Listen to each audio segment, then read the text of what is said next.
It's LockedOn Giants Live. Traina, Tainah, and a very, very excited dog coming your way next to get you ready for this weekend's big Christmas Eve match between the Giants and the Vikings.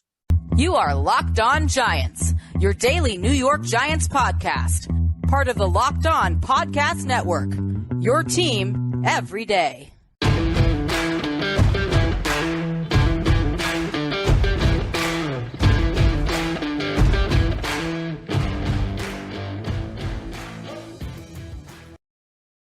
This podcast is sponsored by BetterHelp. It's not a crisis line. It's not self-help. It's professional therapy done securely online, available to people worldwide. And they have a special offer for our Locked On Giants listeners. Get 10% off your first month at betterhelp.com/lockedon. That's betterhelp.com/lockedon. All right, Giant fans, welcome to Locked On Giants Live. Traina, Tainah, and Dog. We got a lot to talk about, guys. Are you excited, Dog? Come on, man. I know you're excited. I'm pretty pumped up. I can't lie. Pretty pumped up, man. We're like one win away from going to the postseason for the first time in 6 years, and I'm ready. What Jim Fossil say? I'm pushing all my chips in. This team is going to the playoffs. So let's all right. A little Jim. I love it. I'll tell you what I was excited about. I was excited about your intro today. Yeah, 10? On the promo. It's close. You're getting there. There's no doubt about it. I'll reserve judgment till the end of the show, but you're off to a good start. Start. That's good. I like it. I appreciate it. By the way, in case y'all didn't notice, Tainah and I are going with our hair loose today. Yeah, I couldn't buy my hat before the show, so I went without the hat today. Yeah, I don't have the hair to go loose with, so we just wear the hat. I have a hat, but I don't feel like wearing it. I have a nice little wool hat, but it's just too, even though it's freezing outside. Oh, yes, somewhere. Yes, I have them. But I have to see the screen. So I have clip-ons I can use, but then I can't see the screen. But anyway, all right, guys, we got a lot to talk about. We can start with last weekend's game. Then we're going to get into this weekend's big matchup. My gosh, I am so pumped up. But before we do, I have to give a shout out to everybody. I put a note in the YouTube channel. Thank you so much, everybody. I hit 5,000 subscribers. That's awesome. So thank you from the bottom of my heart. As I have been saying, I said this, months ago, and then I kind of gave up on the fact because I said, I'll never get to 5,000. But I'm going to have details because I want to do something for you guys to show my appreciation for the 5,000 subscribers. And on to 10, I hope. Fingers crossed. Of course. You'll be there by next week. Right. I hope so. That would be kind of cool if I did. But thank you, everybody. All right, guys, let's talk about last weekend's game. Turning point for you guys in this season. Do you think, the Giants, after going almost actually over a month without winning anything, looking kind of, iffy, still same problems guys were missing in the lineup, but you see last week as a turning point in the season for the Giants? Yeah. I thought, we all knew going into the game, we talked about it. Bad Dog and myself, basically, we kind of downplayed the Eagles game because we knew how big of a game this was 2 weeks in advance. So this was such a big game. This was a playoff game. But what I loved about this game was how they responded off the Eagles' loss, right? They played probably their worst game of the year. And we obviously should have lost to the Eagles, but it was the way in which we played. We were horrible in all three phases. They responded in a big way this week. Coming, when you factor in everything, the fact that Washington had an extra week to prepare, we were the last team that they played. We played the Eagles, traveling, this, that, the other thing. And we were banged up going into that game. We're still banged up. For the Giants to respond the way in which they did, specifically the defense, Kayvon Thibodeau, in my opinion, had probably one of the 5 or 6 best individual performances I've seen a defensive player have in a New York Giants uniform. That's how special he was last week when the lights came on. And I think he officially became a New York Giant this past week. And I'm really excited to see what the pass rush could do going forward for the remainder of the year. And Daniel Jones, we'll talk about it, I'm sure, throughout the podcast. But listen, at the end of the day, the stat heads get upset because he didn't throw for 300,000 yards. He didn't throw 9 touchdowns. But I'll tell you what he did do. when the defense was wearing down and the New York Giants were backed up on their own 2-yard line. He orchestrated the longest drive in New York since 2014 for a New York Giants football team in the biggest spot of his career. And Daniel Jones, up to this point, has had 3 must-win games. He's 2-0-1. He tied against Washington the first time around. He beat the Cowboys when the Eagles tanked in 2020, and he won this game. So Jones has shown that he's able to come up in big spots, and I'm really excited to see how he finishes out the year. Yeah, we'll talk more about that, Chris, when we go live, because I got a lot to talk about with Daniel Jones. Because, listen, I've been critical of Daniel Jones, and at the beginning of the year, I was like dead set on him. You know, he's not coming back. There's no way they're bringing him back, blah, blah, blah.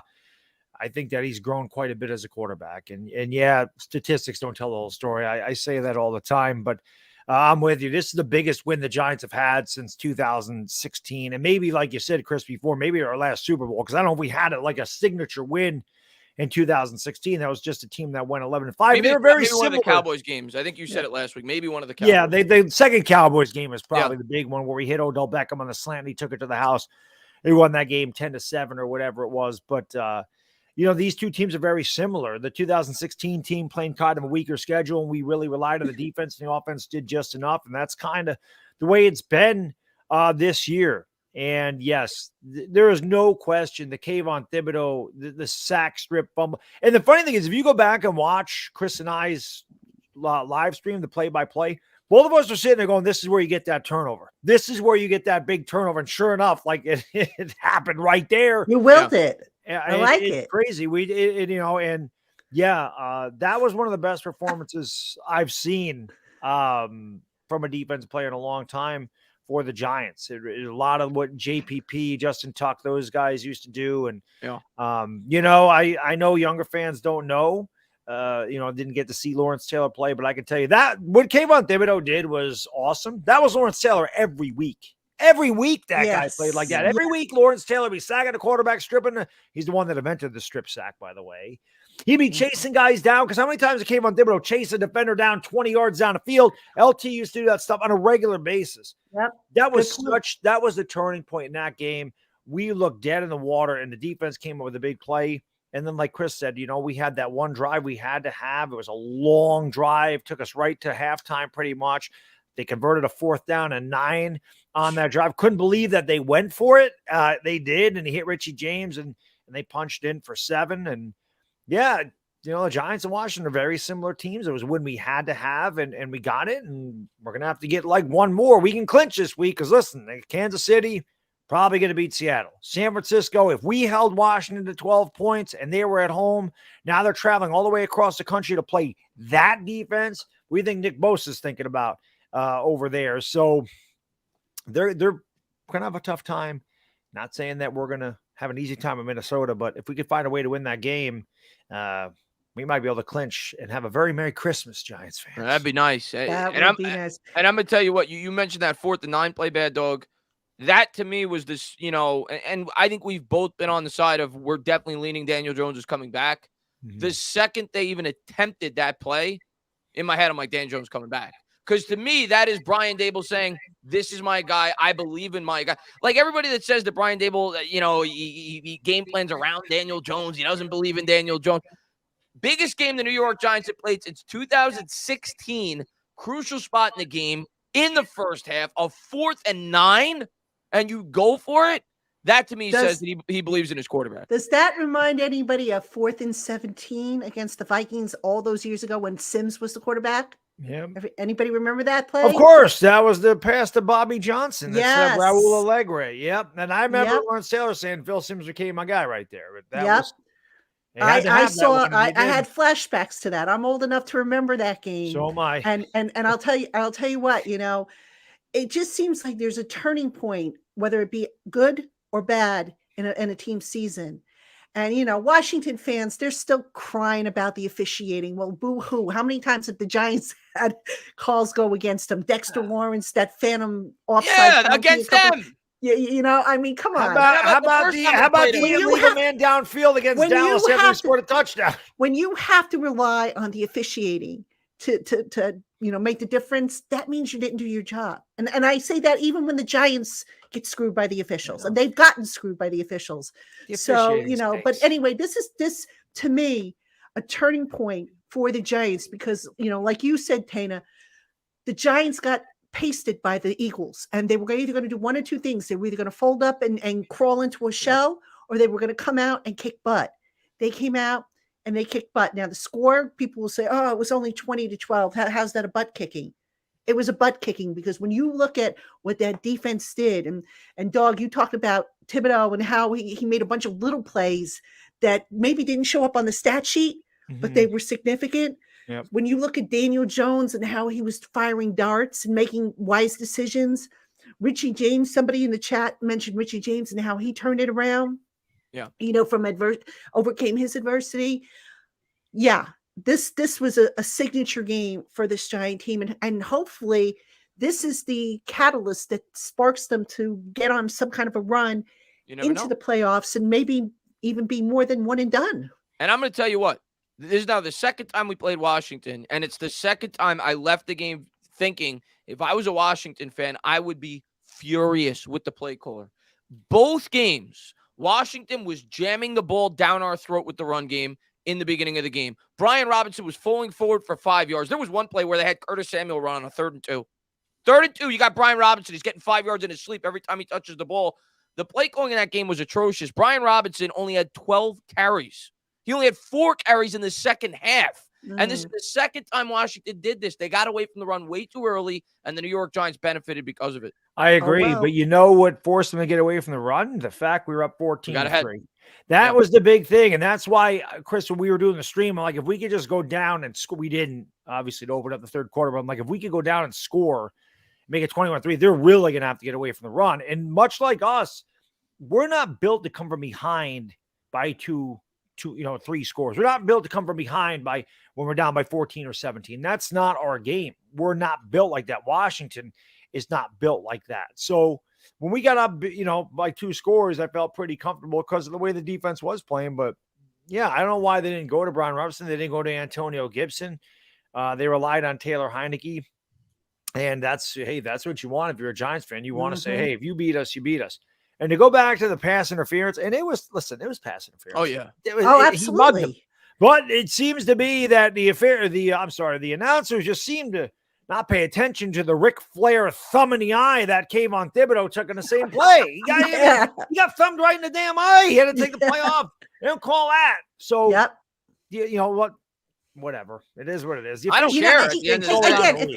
Listen, there was a pool report done after the game where the officials kind of gave a half-baked answer as to, what they saw on that illegal formation call against McLaurin and then that pass interference. And I didn't, basically it was, it was a judgment call. It is what it is.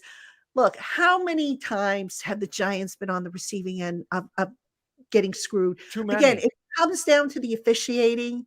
You probably didn't play well enough to win anyway. So I don't want to use that as an excuse, but I'm just kind of fascinated that, Washington's, to me, I think they spent a lot of time after that bemoaning what happened. It's like, dudes, get over it and move on. I mean, how about your quarterback hangs onto the football on his own 5-yard line? How about your quarterback hangs onto the football inside the Giants 10-yard line? How about that? And by the way, what a challenge by Brian Dable.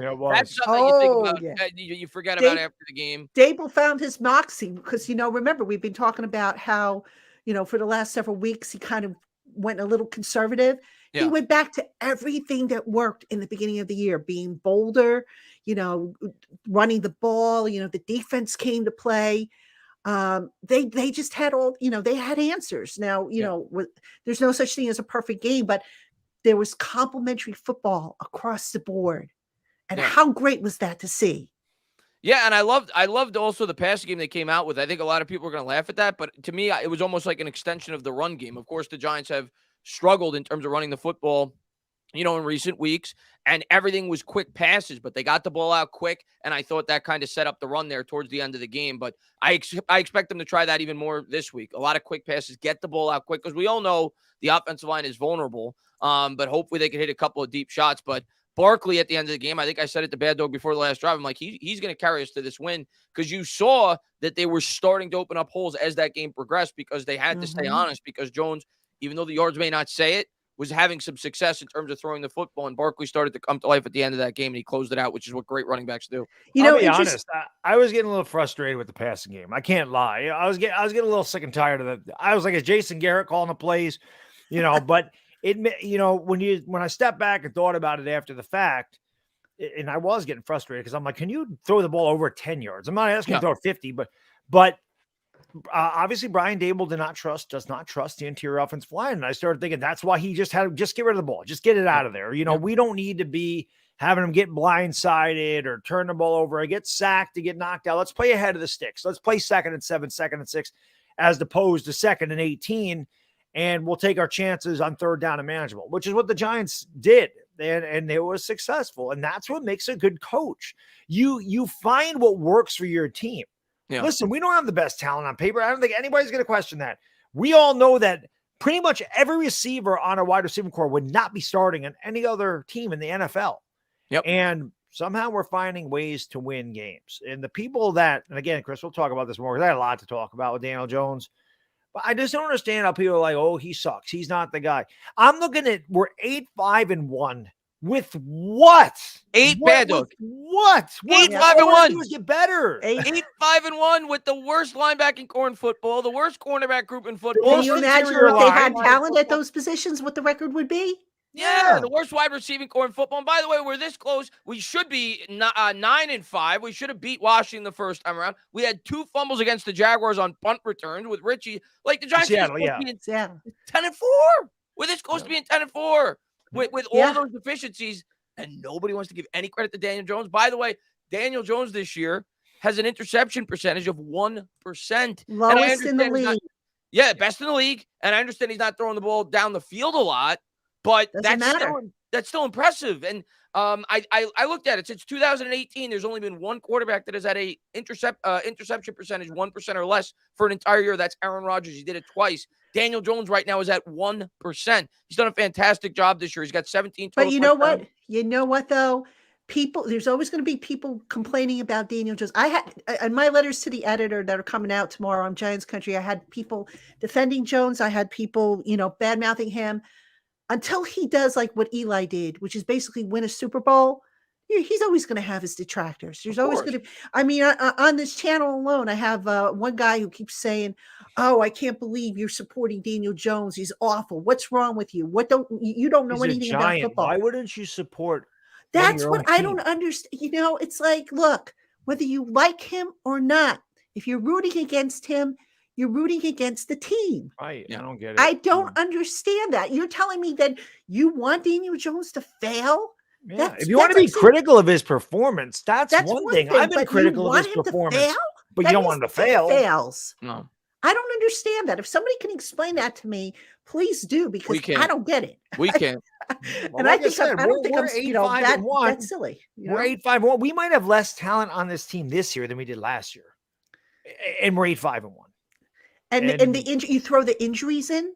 I won't go that far, but because Barkley's a different player this year, Thibodeau's a beast. Dexter Lawrence looks like a different player, but we're not we could all agree we're not a super talented team. That's for damn sure. Well, we had Sterling Shepard last year. We had Kadarius Toney last year. Kenny Galladay. Not a Super Bowl contender team yet. Give Joe Shane another year to fill in some of these holes. He'll have a healthier cap situation. He'll, and here's the other thing: the draft class. What do they have now? Like 5 of the guys from that draft class are on IR. Yeah, which is unheard of. Every one of them now was missed time. Yeah. Well, except for McFadden, I think. I think he got hurt from within the game last week. Maybe but he hasn't missed time though. Oh, McFadden might be the only one who hasn't. Okay. But every single one of those draft picks has missed some kind of time, with the exception of McFadden. 5 of them are on IR. When you consider the fact that Shane basically had to pick up guys off the scrap heap because he had no money, I mean, give him a healthy cap. Yeah. He's going to have maybe 11, 12 draft picks in 2023. My gosh, it's going to be beautiful. Just think how much better this team is going to be. That's what I'm saying. He'll probably make a trade someplace. I wouldn't be shocked if he trades for a receiver. Yeah. Once he has a healthier cap situation. I mean, the possibilities are endless. And I'll tell you what, all things considered, guys, that Washington game, the Giants played complimentary football for the first time in quite some time. And if they keep doing that, then they're going to roll. I'm going to tell you right now, I left that game with a lot more confidence for the simple reason I think our pass rush is legit. That's Yep. good. Which I figured it would be. Yeah, and once they got everybody healthy. And as this pass rush continues to evolve, you're gonna have a puncher's chance against anybody you play. Yep. I'm not saying we should be favored against Minnesota. We shouldn't be. I'm not saying we should be favored against the Eagles. We shouldn't be. But when you have a pass rush that could create turnovers, that could create, chaos in the backfield, you give yourself a puncher's chance. And I'm so excited about the evolution of this pass rush, not just for this year, but the foreseeable future. Yeah, especially if we can add some linebacking help. That'd be great. Yeah. That's coming. Beavers will be back next year. I'm sure they'll add some more. I had somebody ask me if I thought that Landon Collins might be back next year as a linebacker. I think the jury's still out there. Yeah. But Shane's going to address that. There's no doubt about it. He's going to take care of that. He's going to take care of the linebackers. The interior of the offensive line has to be addressed. I don't know how that's going to work out. I found it interesting, though, that when Bredesen was in there, he rotated with Gates. Mm-hmm. And I thought the Giants had their most production in the run game with Bredesen in there. Not a slam. I'm not slamming Gates. I think Gates is better at center. Right. And I hope that he is the center next year. I don't know if he will be or not, but I just found that interesting, because I was kind of tracking that a little bit. And the run game was a little bit better, I thought, with Bredesen in there. He was definitely in there in that long drive. Wait, Patty, you're telling me you think that Bredesen's doing a better job than the Pro Bowl alternate and John Feliciano? Don't get me started on that. The Pro Bowl has been a joke for 15 years. Don't get me started. They're not even playing the Pro Bowl anymore. Is it flag football and skills? It's not even a game anymore, right? How the hell is John Feliciano? He should be an alternate on the Giants. How is Andrew Thomas not a? What was Thomas an alternate too? I think he was named an alternate. He was an alternate, but he should obviously be a starter. What is he, like a third? I think he's like a third or fourth alternate. How does that happen? And how does Graham Gano not get voted in? Well, I guess I could see that with the he's percentage an alternate too, I think. But Andrew Thomas, yeah, because he had what? Because he went and he played. He was sick as a dog at that Dallas game, and okay, yeah, he didn't have his greatest game. Is that what cost them? If that's what cost them, I mean, whew, and the Giants have been successful this year. They're 8-5-1. You would think they'd get some guys in. Pass blocking shutouts this year, which is the equivalent of what a career high, and there's still games to go. Andrew Thomas has been playing lights out. He's a beast. How is he? I don't get it. If somebody can explain that to me. The Pro Bowl's a joke. Evan Ingram made the Pro Bowl for crying out loud that one year. Evan Ingram. And Evan Ingram made the Pro Bowl. And as Peter Randazzo said, all pro means a heck of a lot more. It does. Amen. Yeah. Amen. That's legitimate. The Pro Bowl. That's legit. The Pro Bowl means nothing. It really I mean, I you know what? To give you an idea of how disinterested I was in the Pro Bowl last night when the announcement came out, I said, "Oh gosh, I forgot about that. I wasn't even looking for it. Normally, I'm on top of all this stuff." That's how insignificant to me it is. It's a joke of a game, but you still want to see your players get acknowledged. You still exactly, especially since 2/3 of the vote come from their peers and the coaches in the league who should know. No disrespect to the fans, because I think sometimes the fans go by names that they hear a lot or whatever. I mean, and there are fans who know what they're doing. John Feliciano a lot? Like, how did that even happen?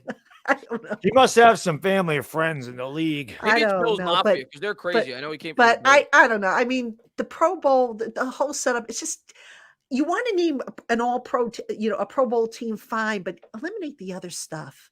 Yeah. It's been a joke for years, and I don't watch the Pro Bowl. It's like you couldn't pay me to watch the Pro Bowl. I mean, if it were out in Hawaii, I might make the trek out there. But well, yeah, right. That's an excuse to go on vacation. You're not going to Hawaii for the Pro Bowl. You're going because the Pro Bowl's there. You're going to Hawaii.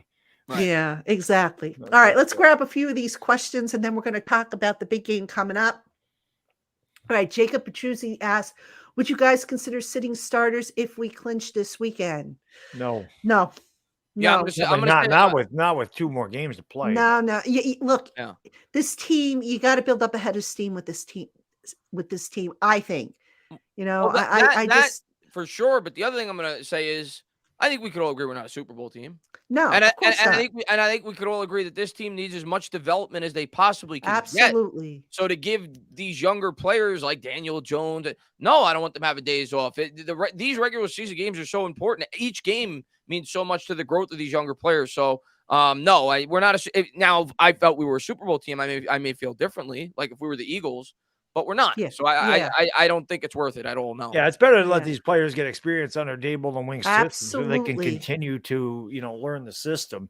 I mean, if we can't advance or lose seeding in the last game against Philadelphia, if we're locked in the 6th seed or whatever, maybe play a half. Then maybe play a half, right? Even there, guys. I mean, I know I'm gonna get Because you didn't play for the this next week, so it's not like you.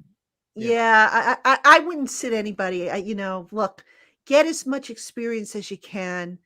I like what Coughlin did years ago when he, the Giants had nothing to gain and he played all the starters and they built up that momentum that carried him through. Let me ask What's you. the harm? Let me ask you. Yeah. I guess injury maybe, but if it wasn't that exact circumstance, if they weren't going up against the 15-0 Patriots, do you think you rest the starters in a game that means nothing? Yes, I do. I think that he wanted to end their run. And thank God he did it because I think that propelled the Super Bowl run. It's very possible Tom Coughlin wanted to see how good his team was against the best team in football. And why not? It was if you think about it, it was practice for what was to come. So I mean, obviously nobody knew it was going to come, but it would make sense. It was practice. So I definitely would not, and I know people are going to say, well, what about the injury factor? Well, guys can get injured tomorrow. They can get, or Saturday, I should say, they can get injured next week. I get hurt on our team on ATVs. Yeah, right. Exactly. Right. Which, by the way, I saw somebody, I forget who it was, but somebody kept asking me if McKinney and Adoree Jackson would be back next week. Adoree's out. I saw that. Adoree's out this week. Yeah. Next week to be determined. If he practices on Wednesday, even if he's limited, I'd say he has a chance. If he doesn't, I'd say no. McKinney, I'm starting to think he's not coming back this year. Yeah, probably not. I hope I'm wrong, but from what I've been, I'm with you. The breadcrumbs that I've been seeing are pointing to him not coming back this year. But I hope I'm wrong because they could sure use him. Yeah, and, definitely. Even if he does come back, remember, guys, he's on NFI, so they have to open up a 21-day window, get him acclimated because he hasn't played football in over a month now. Yeah, it's been a while. He's not just going to step right in and have a full workload. I don't think he's coming back this year. I really don't. I don't either. I hope I'm wrong, but I do not think he's coming back. But anyway, here's an interesting question from James Vegas. What's your thoughts on the Giants 2000 season along with Super Bowl 35? You know what my memory of that game was? I remember having the flu and sitting and having to work through that game. No, seriously, that was the game against Baltimore that they got their derrieres handed to them. I mean, look, they went on a nice little run and just couldn't get it done. Baltimore was just a better team. Let's give credit where it's due. And here's the other thing, and I know I've written about this in my book, The Big 50. You can see if you're on YouTube, you can see the thing behind me. Oh, that's your book? That's my book, yeah. Oh, I'm going to have to get that. I didn't know you wrote a book. You've been talking to me how long? You didn't know I didn't know that was your book. Whose book did you think it was, dude? I don't know. I thought it was a Giants book. It is a Giants book. But anyhow, in that book. I'm going to have to get your book. I'll send you a copy. Remind me after the show. I'll send you a copy. In that book, I talked to, I think it was Amani Toomer and Amani Toomer and Tiki Barber. I wrote a book came out in 2020. That's why I'm like still following. Anyway, we talked about that Super Bowl, and without giving too much away, there were things that happened in that game that both Amani and Tiki said just totally upset the apple cart, that they were stunned that Jim Fossil did, that they never saw coming, and they feel was responsible for that apple cart, if you will, being upset. That's my little teaser for you. I got it. I can't wait to read that book. But as far as the whole comment goes, the 2000 Giants are the first team that I like, the individual team that I really fell in love with. Like, I was a Giants fan probably around 96, 97. But that 2000 team was the first team that I really fell in love with. And to this day, if it's not my favorite Giants team, it's definitely in my top 2 or 3. Like, I'd probably even say that I like that team more than the second Super Bowl team with Eli. Like, that 2000 team was a lot of fun. That was a great year, magical year. But as far as the Super Bowl goes, yeah, I mean, you got your, the air came out of our sails. I say it all the time. depressed and shocked I think I've ever been as a Giants fan was the kick return. After we returned it, we got completely destroyed in the first half. We returned the kick for a touchdown, and then the very next play, they bring it back for 6, and you just end it now. It's over. Turn the TV off. So I just remember being sick. I had the flu. I started the flu for that game, and I worked that game. So that's what I remember about it. But there's a few things I remember about 2000. I met my wife in 2000, and she was definitely not a football person. The playoff run, I remember Jason Sehorn's ridiculous interception for a touchdown against Philadelphia. Yes. That was one of the best interceptions I've ever seen in my life. He was so good. I loved Jason Sehorn, but what a play by Sehorn. We totally dominated. If I'm not mistaken, Ron Dixon returned the opening kickoff for a touchdown against Philadelphia in that game. I'm almost sure he did that. We ended up winning that. Wasn't that the year of the Lamb Boot special? What? The Lamb Boot special. I don't know. Dixon, didn't he play at Lambeau College? He might. I forgot where Ron Dixon went to. I just thought he returned the opening kickoff for a touchdown. Did against the Eagles. He did. Yeah, and so I remember my wife. I just said to her against Minnesota. I pretty much said to her, I'm like, don't worry, they're not going to win this week. I thought Minnesota was going to beat us, and I remember Kerry Collins' first 2 passes. I go, man, he looks really good. And then the next pass he threw a touchdown. I told her, we're going to Super Bowl. And I did not see that coming. I mean, we absolutely beat down Minnesota. That was like the 86 playoff game against the Niners, where we just absolutely took them to the woodshed.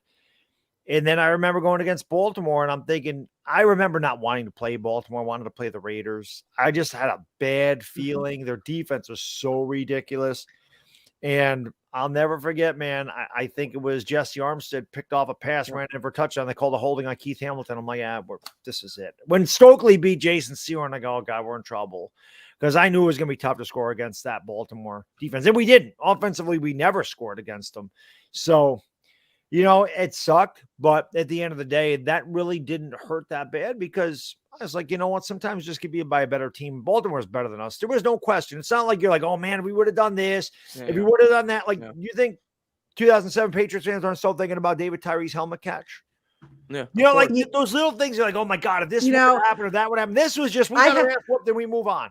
I have another little story from that 2000 season I can share. It's also in the book, by the way.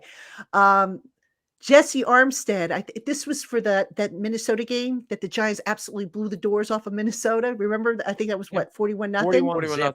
Yeah. Jesse Armstead, and I don't know how he did this, but he actually wrote down the score on a piece of paper. I don't think he got the Giants score right, but I think he had a shutout.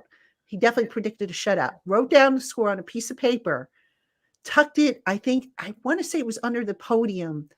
The post-game podium, and after the game was done and he went to the podium, pulled out the paper, held it up, and said, here, I predicted this. It was amazing. Because they had a great offense. They had Randy Moss, they had Chris Carter, they had they had Robert Smith. Yep, they just absolutely destroyed them. Yeah, we in just that game. we scored that touchdown, and then they fumbled the kickoff, and then the next pass was a touchdown. A Greg Camella was 14-0 before we knew it. Yep. And I remember Matt and Summerall doing the game, and Lawrence Taylor was on the sideline, and they're like, "Yeah, Lawrence Taylor never saw this in his day. This is not the kind of offense the Giants ran back in 1986." So yeah. 2000 was a good year, but we got beat by a better team at the end of it. Yeah, let's give credit where it's due. All right, Jacob Petruzzi asks, is there any realistic possibility where we pass Dallas? I think Dallas has the tiebreaker, so I don't think there's they don't because we have a tie, so there is no tiebreaker. Yeah. And even they have the tiebreaker to the head-to-head tiebreaker. Well, I'm saying, but we're not going to tie because we have exactly. But what's Dallas's record right now? They're what 10-4, I think. We're not they'd have to lose every game. We'd have to win every game. Yeah, and even that would put them in a tie, wouldn't it? They'd be 10-7. We'd be 11-5. Okay, yeah, then possibly. It's not. I guess they could be 11-6, and we could be 11-5-1. Yeah. But I don't see that happening. I just want to make the playoffs. I mean, and just get in. We just hope one more game. The Vikings. One of the next 3 games we're correct me if I'm wrong. Weren't the Giants the lowest seed in 2006? 2007 and 11? Weren't they? 11 we won the division. Yeah, they won the division. All right, 2007. I'm thinking 2000. They were wild card. Yes, we were 10. And they were the lowest seed, if I'm not mistaken, right? They might have been the 5. I think they were the 5. I think Washington was the 6. I thought they were the 6. I think Washington was the 6. Okay. All right. I Maybe could be wrong on that. We might have had the worst record of anyone to get in the playoffs in 2011, though. We were 9-7, and we Yeah. beat Dallas the last game of the season to go to win the, Oh, and that then was the that big 2011 turnaround, team got remember? rolled. We blew Atlanta out. We blew Green Bay out. Mhm. And then the signature Eli Manning's signature game in Candlestick Park in San Francisco, and it always Lawrence Tynes kicking that field goal. It just brought me back to Matt Barr. I'm like, I'm at number 9 in Candlestick, that side of the field, kicking a field goal to send the Giants to the Super I got Bowl. another. Oh my gosh! Deja We're vu. talking about all these memories. Another story from the book, Lawrence Tynes, if you remember correctly. And by the way, Terry D, thank you for ordering the book. I appreciate it. If you want, I can send you I have these little sign signature plates. So if you want one, hit me up an email and I can send you one of those. Lawrence Tynes told a story, and in that 2011 game against the 49ers, there was actually a wet spot for his game-winning field goal. They put the ball in, it was like a puddle. And if I'm not mistaken, they had a penalty that moved the ball back. And he was actually glad that there was a penalty because it got it out of that wet spot. Because remember, that game was played in bad conditions. Eli kept picking the turf out of his helmet. And so they moved the ball back and he got a little better, footing. And he was thankful because I think, if I'm not mistaken, and again, I'm sorry, I'm fuzzy on the details here. I'd have to go back and read it. But I think he missed it, or did he try it and he missed it at that spot, and then there was a penalty or something, and they had to move it back, and he got a better spot, and then he hit it. I can't remember. I know he missed 2 against the Packers. Yeah, I don't remember if he missed it or not, but I remember there was a penalty. Yeah, I remember they had to move it back, and he was like, "Oh, thank God," because it was in a better spot. So that was a little tidbit that about that game. So many little tidbits about that whole season 2011 is especially that Super Bowl with what they did there and stuff. So just I always say the 2007 Super Bowl was my favorite because I was healthy. I had a lot of fun that week. I had a lot of fun that whole month. I mean, we were traveling all over the country and stuff. 2011 is when the first year I was dealing with cancer. So that kind of took some of this tarnish off of the silver off of the trophy, so to speak. But you know what? It was terrific. And just to kind of see everything unfold the way it did was just, it's rewarding because, even though we're media and we're not part of the team, you get to know these guys on a personal level sometimes. And we're all human at the end of the day, So it was nice to see their hard work pay off for sure. So. Let me ask you about the media. Are most of the people that like the guys that we know, Doug and all the guys of the media, are most of them Giants fans or not? Like I know that they can't openly say that they're Giants fans. I don't know. I think we have quite a few people that if you ask them who they would root for would be Eagle fans. Really?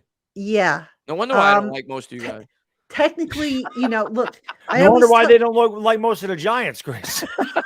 I always tell my young writers over at Giants Country, I say, when a budding writer comes to me and says, "I'm the biggest Giant fan," go, guys, that's not going to impress me. That's not going to impress any editor because as a reporter, you have to be objective. Look, I grew up in a household. My father was a season ticket holder. He was the biggest Giant fan that I knew. I grew up a Giant fan. But if you have the rose-colored glasses on, you're not going to be objective. You're going to see things one way. So you have to put your fandom aside and say, okay, I'm no longer a Giant fan, but I'm a fan of the game. I'm a fan of what they're doing, so there's ways around it. And, for me personally, I mean, we're all human at the end of the day. So I'll root for Nick Gates and not be afraid to admit it. I'll root for a Xavier McKinney to come back from his injury, or Richie James to overcome, the 2 fumbles and the threat of losing his job. Because at the end of the day, we're all people. But as far as, getting upset if the Giants lose or if they are getting too high if they win, at the end of the day, for me, and you got to take your fan hat off. I got to take my fan hat off. And, as cold as this might sound, I get paid win or lose. So I try and give you the best possible job I can, the best possible take. And I try not to be too harsh. I try not to be too rosy with my praise. I try to deal with facts. And that's why, sometimes people ask me questions like on the mailbag tomorrow. A lot of people asking me about the draft. I can't talk about the draft right now because I haven't done any work on the draft. Mm-hmm. This team's going to the probably going to go to the playoffs. I'm enjoying this. Yeah. We'll worry about the draft after the season's over, the playoffs are over for this team. Then I'll talk about that with you. But I'm not going to sit here and just spew off stuff just for the sake of hearing myself talk. These next 3 games are it is so good that we even have this opportunity, because I all these games now, I think the Giants basically are treating like playoff games. So that just for the growth of this team to be in this situation, even if we get knocked out in the first round of the playoffs, as a fan, and and I'm guessing Dable is almost going to look at this like we got to play in like 5 or 6 playoff games this year, because you had the Washington game, both Washington games, and then the 3 games down the stretch, along with the game that we're probably going to make the playoffs. So just being in situations like this, I think, is going to help this team big time down the line. Next year, the year after that, just to get this experience. I think it's so valuable. I can tell you that's the beauty of being a content creator is you can be overly critical. You can get overly passionate and what I know I do.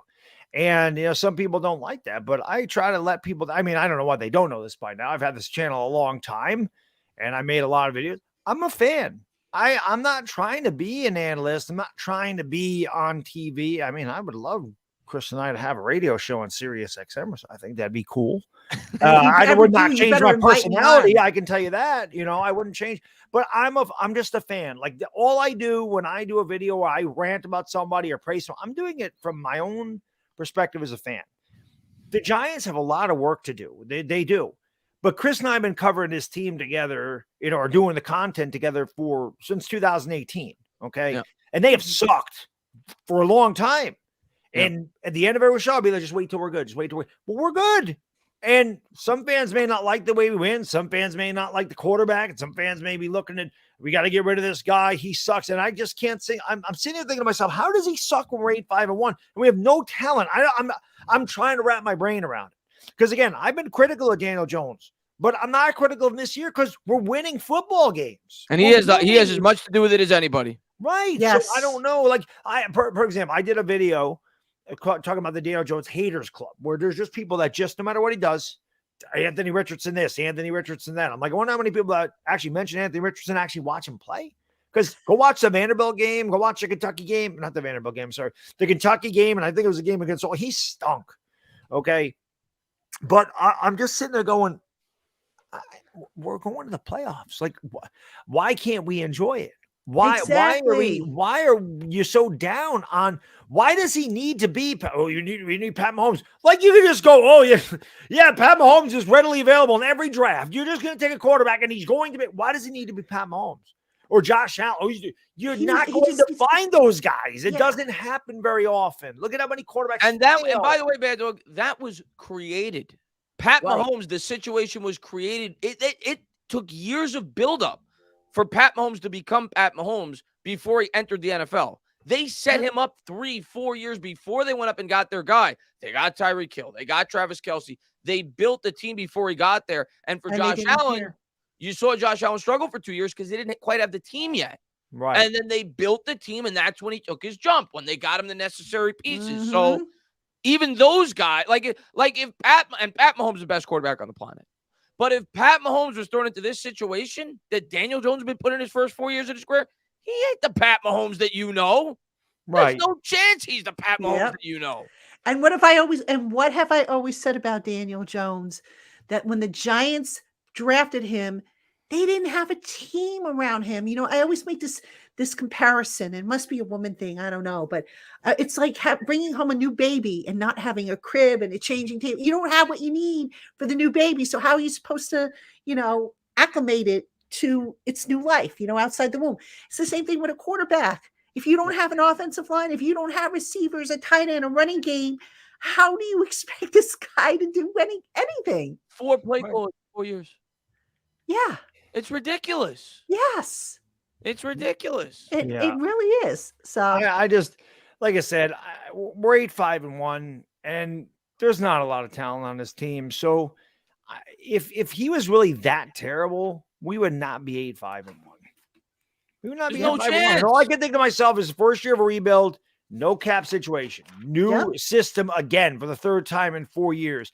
Richie James, Darius Slayton, who wouldn't even be on the team if he didn't take a pay cut. Yeah. Okay. And a bunch of other guys, Isaiah Hodgins, who came off this scrappy.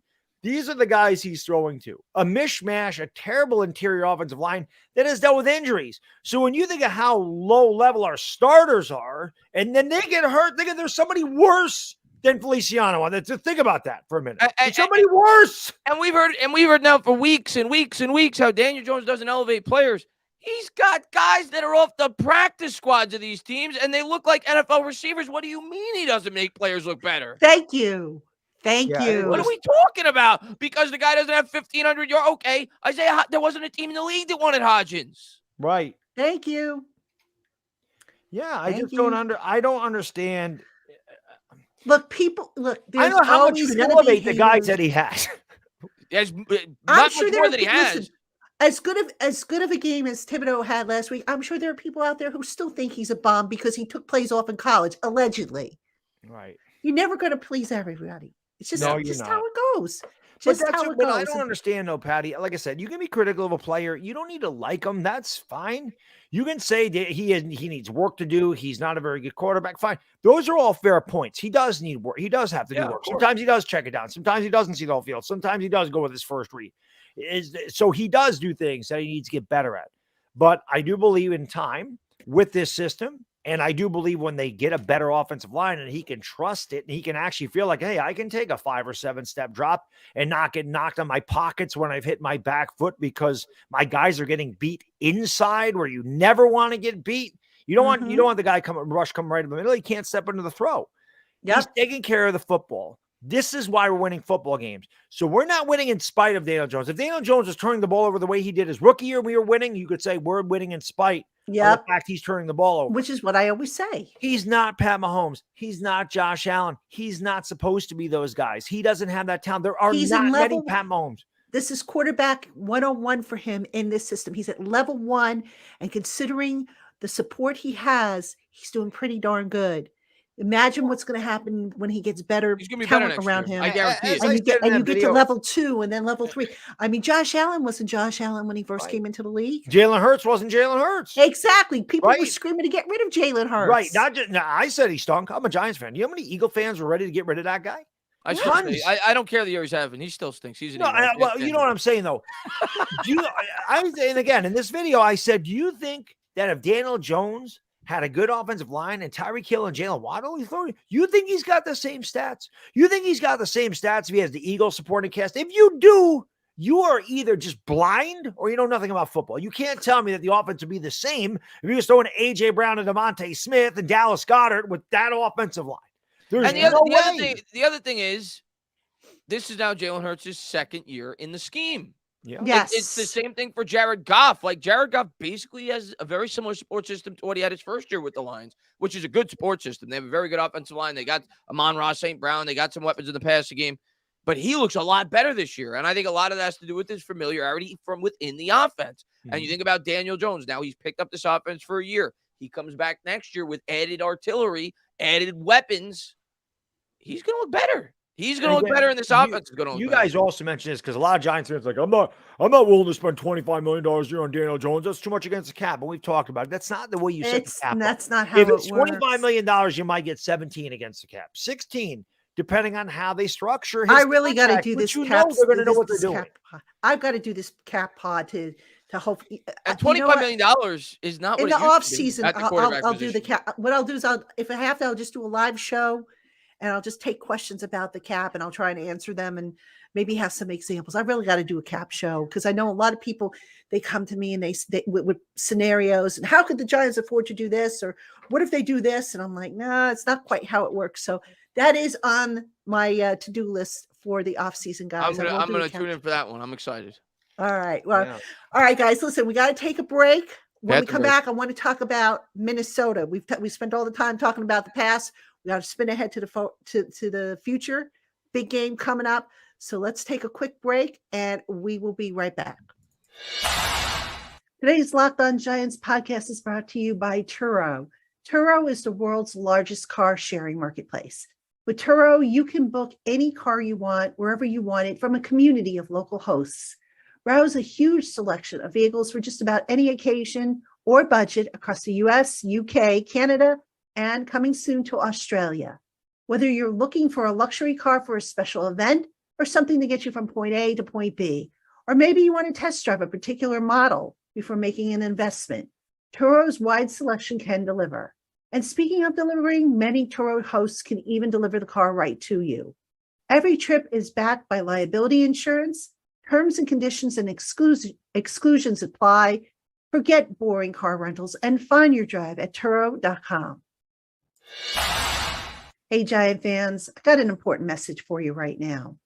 You're hanging out with some friends and putting back a few drinks. A few becomes too many. And as the evening comes to an end and people start to head out, you think of calling for a ride. And then you're like, nah, you live nearby. You can make it home okay. It's not a big deal. What are the odds you're going to get pulled over anyway? And even so, what's the worst that could happen? Your insurance goes up, you lose your license, you lose your job, you total your car, you kill somebody. Well, everybody knows about the risks of driving drunk. The results are tragic and often deadly. However, that still doesn't stop everyone from getting behind the wheel while under the influence. That's why police officers are out there right now looking for impaired drivers on our roads to save lives. So if you think it's okay to drive after a few drinks, think again. Play it safe and plan ahead to get a ride. It only takes one mistake to change your life or someone else's forever. Drive sober or get pulled over. I hope a couple of former Giants heard that PSA.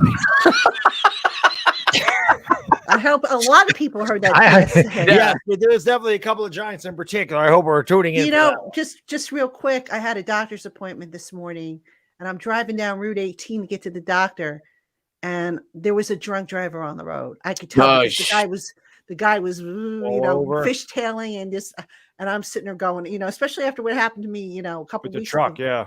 I'm like, so finally I was like, let this guy go. And thankfully he turned into one of the malls, but I'm sitting there going, that's not good. And it was just early in the morning too. I'm like, Eesh. So I was like, but yeah, don't drink and drive, people. We want everybody back here when we do these shows. That's We want right. to see Never all of drink and you. drive. Yeah. So anyway, all right. Welcome back to LockedOn Giants Live. You got Traina, Tainah, and Dog. All right. We are going to talk about. Patty's fired up because that's I'm fired up. That's a playoff type intro. That was a playoff dog. Right. I'm fired up, man. I am excited. I mean, look, it has been a long, long time since I've covered winning football. 2016. All right. Yeah. I ain't getting any younger. I won another championship. And I'm gonna tell you what, this team for me, and I wasn't on YouTube in 2016, but this team for me is a lot more fun than that team. Yes. A lot more fun for me because you fall in love with these players, and obviously once they leave the team, you fall in love with the next group of players. But for Daniel Jones and Saquon Barkley to get this opportunity and for them to show out the way that they have this year, this has been such a fun year. This football team, it's been such a fun year. Yeah. The one thing I'll say about 2016 is that wasn't a young team. That wasn't a rebuilding. That was a team that was kind of bought. This is a team in its first year with really nothing and a GM that's taken over. Reese had been there for some time and spent $200 million on a defense and all this other stuff. This is the first year of a rebuild. This is a team that has 11 draft picks and $50 to $55 million of cap space, maybe more depending on what they do in the offseason, with two young, a GM and an assistant GM that have 21st century brains and 21st century analytics, not like Gettleman, who was a little bit, old school type of guy. And you have a good young coaching staff outside of Wink. Wink is your experienced guy. But you got Brian Dable, you got Mike Kafka. And I know a lot of people don't like Kafka's play calling. I've been guilty of that. I felt like Kafka was very creative at the beginning of the year, and then all of a sudden it's got really vanilla. Kafka's growing into the role. But I think we ran the Wildcat. We ran a Wildcat this week. That was a good call he did. On the goal. And we ended up scoring a touchdown. Yeah. So they changed it up again. So I'm excited because I think this team's got a very bright future. I really do think, first time in a long time, I have complete faith in this front office. I think I can't understate how big of an addition Brandon Brown is. Like, that's such an underrated I'm so afraid they're going to lose him. What's that? I'm afraid they're going to lose him. The one good thing, if we do lose him, we get 2 third-round picks. No, well, he's got to stay on for 2 years before he's got to stay on for 2 years. So one more year he's got to stay on. Okay. I don't think he's going to go away after. Well, I mean, we'll see. Hopefully I'm sure I'm sure if he gets an opportunity, I mean, he'd be foolish not to, but hopefully he sticks around for a couple of years, maybe even longer. I'd like to see him stick around for more than 2 years. I just thought that was such an underrated signing. I'm going to give you a couple of numbers regarding Kafka. And I understand like bad dogs. Listen, first off, the offensive coordinator, in my opinion, in terms of the coaching staff, is always the most thankless job. The head coach always gets the credit. People always hate the offensive coordinator. Ever since I've been watching this football team, they hate the offensive coordinator. But I agree. There's times I don't like some of his calls. I've talked about the red zone offense and how improved that is. This year, the Giants are ranked eighth in terms of scoring touchdowns inside the 20. Last year, they were 32. The year before that, they were 31. They haven't been inside the top 25 since like 2000. I think it was 14 or 15. So that right there is a huge improvement. But the other thing, and I posted these stats today on Twitter. Yeah, I saw that tweet. Bad throw percentage for Daniel Jones. I don't know how they measure this, but on Pro Football Reference, Daniel Jones in 2019, 18.3% of his throws were deemed bad throws. 2020, 18%. 2021, 18.8%. And he ranked 19th, 22nd, and 23rd in the league. This year, 12.4% of his throws are deemed bad throws. He ranks second best in the league in that category. And in terms of on-target percentage, 26th in the league at 71.9% his rookie year, 75.2% for 23rd in the league, 72.7% for 29th in the league. And this year, 80.7% in on-target percentage for second best in the league. And a lot of that goes to Kafka. Yep, absolutely. All right, Terry. That goes to the improvement of Daniel Jones. 100%. Yep. Just real quick, Terry, I saw you asked for my email address. I put it on the screen before, but it's also in the show notes. Where you can send stuff to me. So it's I'll just put it up real quick, and then I want to turn our attention here to the game coming up, which I'm sure Dog is about to bounce off the wall. So that's my email address for you, Terry. I know you asked about that. Santa's coming down the chimney, bringing little bad dog a lot of gifts, and bringing Daddy Dog a playoff berth for the Giants. I'm All ready. right. Well, let's talk about this game, guys, because I mean, look, we got a big game here. Let's start with Justin Jefferson, who, I think is creating some sleepless nights for Wink. I mean, Wink looked a little bit more tired than I think I can recall seeing him. Probably spending a lot of sleepless nights saying, how the heck am I going to slow this guy down? And the question was raised, do you single him at all, or do you just play bracket coverage on him? And, just how do you stop this guy? I mean, do you see him, number one, as the guy who is like the linchpin, if you will, this particular offense, or is there somebody else that kind of makes this offense hum? What did Wing say? He's one of the two best receivers in the league. And he's not number two. Yeah, right? Exactly. Yeah. What you got to hope for with Justin Jefferson is that he has too many Christmas cookies, and he isn't feeling really gets a tummy ache. That kid is an absolute stud. He is. You can double and triple team him, and it don't matter. I mean, he gets open so quick. He is so good. Yeah. I don't think you can play man coverage on him. I think you have to. Again, this goes back. Zone, I know Wink likes to be aggressive, but sometimes discretion is a better part of valor. And I think if you make Minnesota have to go down the field in 10, 11, 12 plays as opposed to 2, Kirk Cousins is very much like Taylor Heinicke. You get pressure on Kirk Cousins, he'll turn it over. It's like the more opportunities you have to turn him over, you have it. The more plays they have, the better opportunity you have to turn him over. So I think you got to kind of play. I don't know if you want to double. I don't know what you want to do, but I don't think you can play man against him. Do you bump him? Do you get physical with him off the line? That's what I would do. Kick him in the knee. You bite him, little eye gouging, whatever. That's what I would do. Okay. I would too. And listen, we're going to have our struggles against this offense. It's not even just him. I mean, Dalvin Cook's a fantastic running back. TJ Hawkinson is an awesome tight end. Yeah. Osborne's a really good wide receiver. Like Thielen, like they have so many weapons on this team. Their worst weapon is their quarterback. Yeah, the best defense against this team is our run game. Keep them off the field, control the clock. And they're playing with their backup center, don't forget. Backup center. That's big. But if you noticed last week, and I'm curious to get the numbers, I don't think the Giants blitzed a whole lot. Didn't feel Actually, I think that number's. Let me see if that number's online. They didn't need you. They were getting there with 4 guys. I came on different. I was in the backfield every time. I'm pretty sure. I think I remember seeing it was a low number, but I don't remember the exact number. I'll see if I can find it. That's what they got to do this week. And I know Wink loves to blitz, and I'm not saying not to blitz at all. There's going to be times where we should blitz, but we got to find a way to create pressure with 4 guys, because there's no way you could send 6 or 7 guys with the weapons that they have. Like, I was watching the Colts Vikings game. But incredible game, by the way. Incredible comeback by the Vikings. Oof. Yes, tell me about it. But I was watching that game, and there was a play on the goal line inside the 5-yard line. So generally speaking, it's much harder to get open when you're that close to the end zone, right? Because the end zone, it's an extra defender, right? Because there's not a lot of space. That guy, within a second and a half, created 5 yards of separation. Justin Jefferson he's a problem. There's no doubt about it. And if we're going to have any chance in this game, it's going to come down to the pass rush. You're going to have to disrupt Cousins, but you're going to have to do it without blitzing. You're going to have to do it with the 4 men up front. All right, let me see if I have this information on what they did. Let's see, blitzing. Okay, I got to reduce what I've got here. Hang on.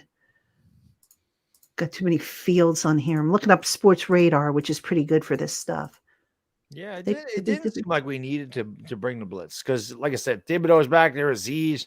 Blitz. Having Leo, Dexter, Lawrence, Aziz Ojolari, and here we go. Thibodeau, this is what I want.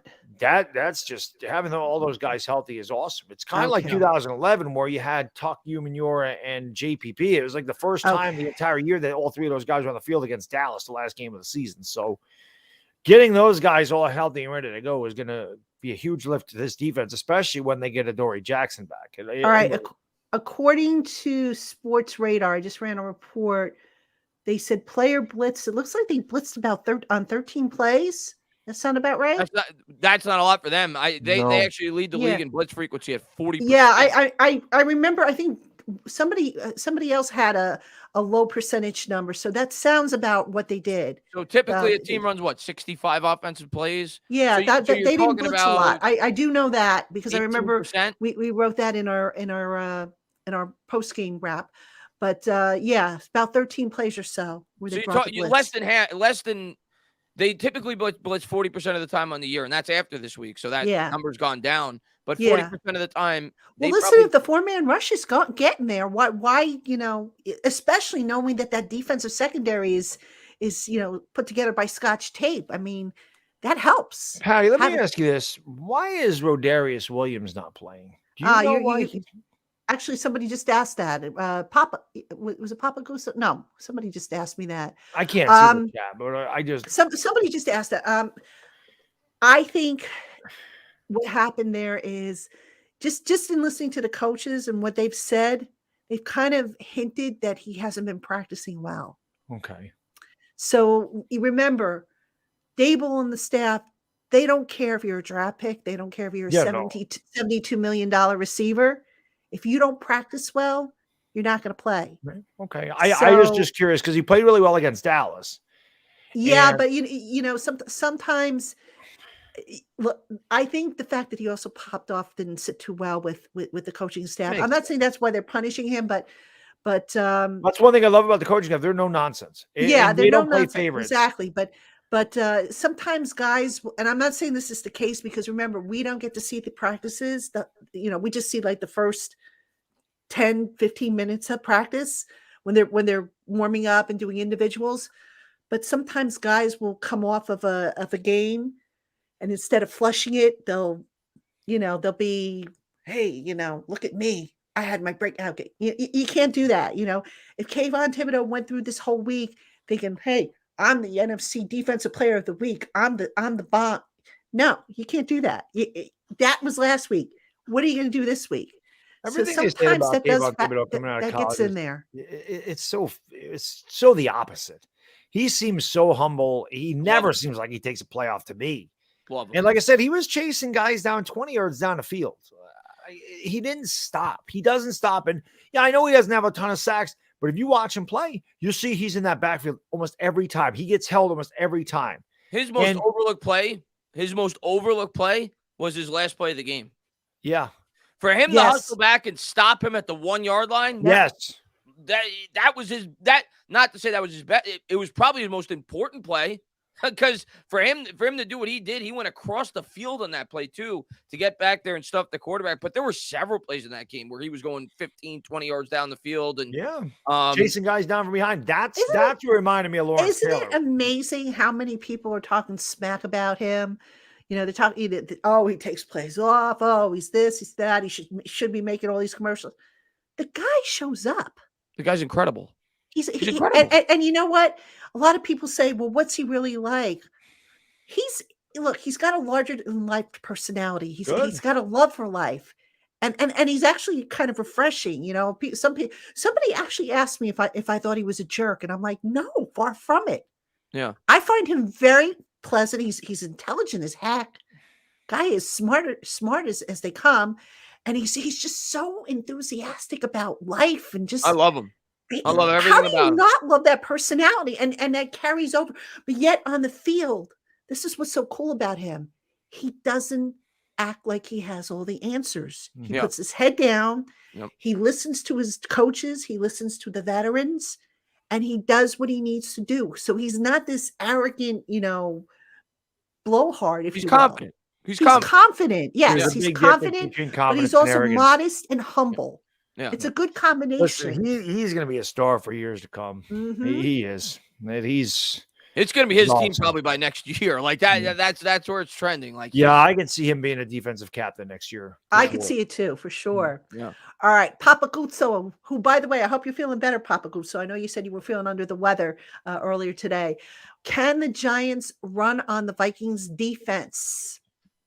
Yeah, I think we can. I think the Giants running game looked like it was starting to show signs of life this past week. That was the best I've seen Saquon Barkley in weeks. He was running hard, and he started to get it going during the second half of that game. And I don't have the defensive ranks in front of me for the Vikings, but they're not a good overall defense. Well, listen, the Colts put up 33 on them with Jonathan Taylor getting hurt. Yeah, and that's all you need to know there. Between Jones and Barkley, I'll tell you when we needed Barkley, that last drive, what was it, 3 plays in a row? He had 12 yards on 3 consecutive plays. It was like the same play, and he just ran up the middle. And the interior offensive line did a great job in that drive. Yeah, and he had Minnesota's 3 straight moves with a spin. Yeah.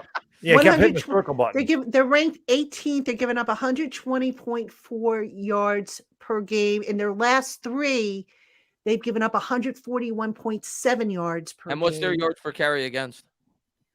That's the run defense. How many yards per carry are they giving up? Oh, yards per carry. Let me see if I can get that. Hang on. Because a lot of teams may not run a lot on them because they put up a lot of points. Rushing defense. You want yards per attempt. Here we go.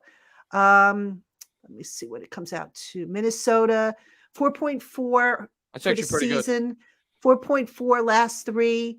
And 4.1 at home. Yeah, so they're ranked 14th in yards per rush attempt. Yeah, it's average. It's pretty good. But I think we'll be able to run on them. I'm not saying we're going to run for 300 yards, but I think we could run on them. Yeah, I mean, just get what you kind of need. We're going to have to. I mean, you want to keep their offense off the field too. Their offense is extremely high powered. And again, the best way to keep them from scoring is by keeping your offense on the field, running the ball, converting third downs, and chewing up the clock. And that's what we want to do. Because we don't want to get in a shootout with anybody. We want to make it ugly. They won't survive. We want to get down and dirty. That's what we do. Yeah. That's the Giants football. You make them play our game, we got a chance to win. But you play the way you did against the Eagles, where they're putting up 48 points, we got no chance. Because we can't have that happen. We can't get behind like that and then start throwing the ball around. We're not going to beat anybody that way. We don't have we don't have the horses to do that. Yeah. What concerns you guys most about this matchup? Jefferson. Jefferson, yeah. How to defend this guy? I mean, I also, and you talked about it the 2 previous weeks.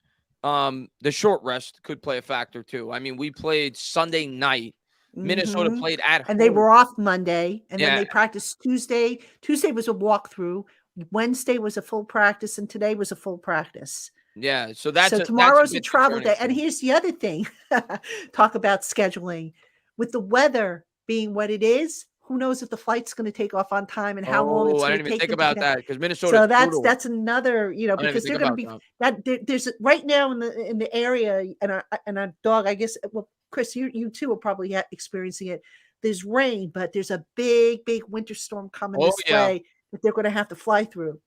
So yeah, that's in the Midwest. it's Even in coming this upstate way, New though. York, I think that's that we're winter not going to get storm. snow here. It ain't going to reach Yeah, this. but the point is they have to go through that. No, I It's know. gonna I'm be saying, cold. like a lake effect. They're getting killed in the Midwest, Chicago, Mm-hmm. Detroit, Minnesota, and it's freezing there right now. Well, they're inside. They play inside, I know, but I'm just saying I think it's bad weather And up it's going here. to be I can't loud as imagine heck living in in that Minneapolis. dome.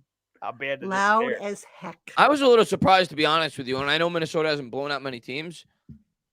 The spread was closer than I thought it would be. The Giants are only getting 4 points, which leads me to believe Vegas is starting to believe in us a bit because generally speaking, they say that you give the home team 3 points and you factor in the short rest. To me, that's almost like they probably should be giving them 4 points.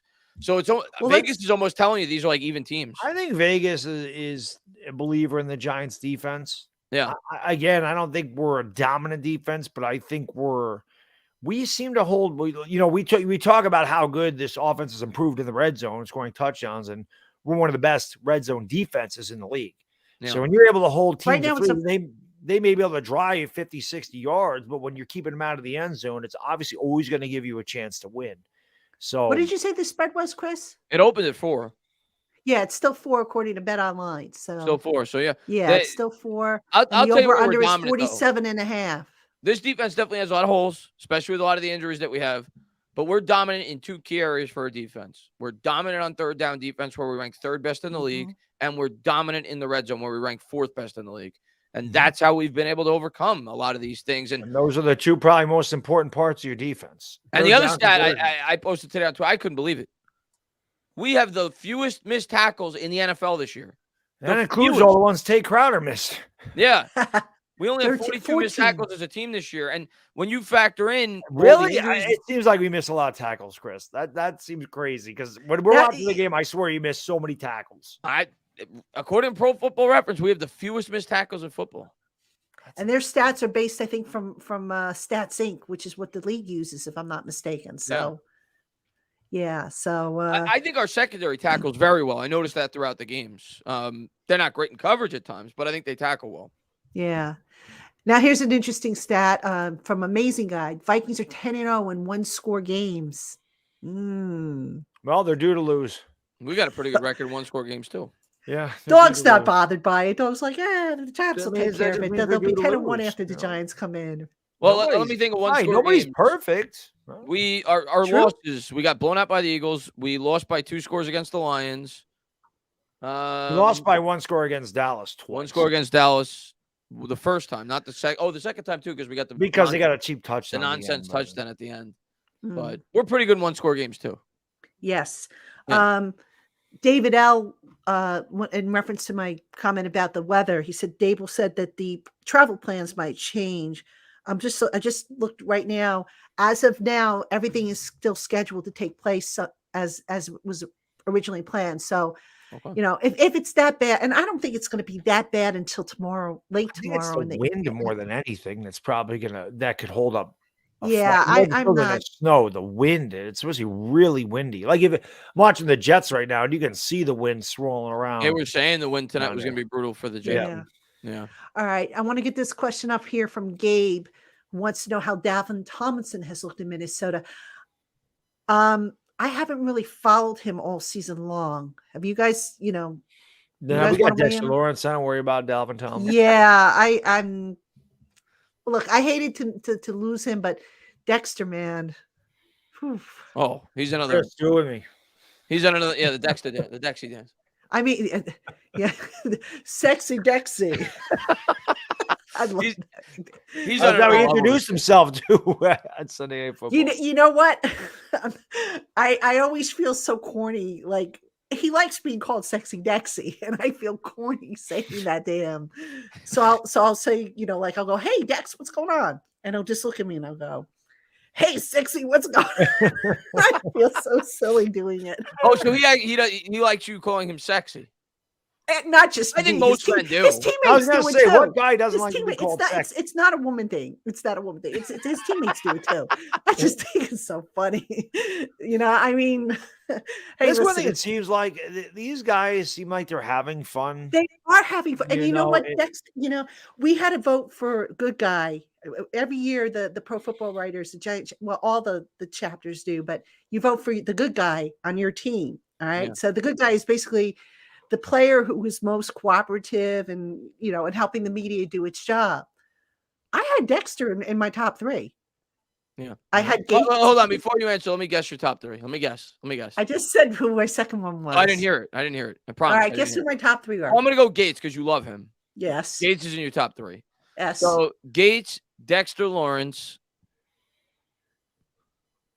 Who was my third one now? Did I? I'm going to go with Julian Love.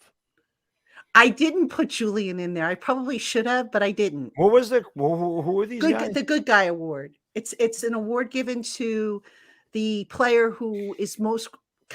The idea is, the most cooperative player, the guy who's always available, win or lose, good times or bad. I would say Daniel Jones. I would think Daniel Jones would be one of those guys. Well, Daniel, the quarterback does have to talk. It's a kind of an Saquon.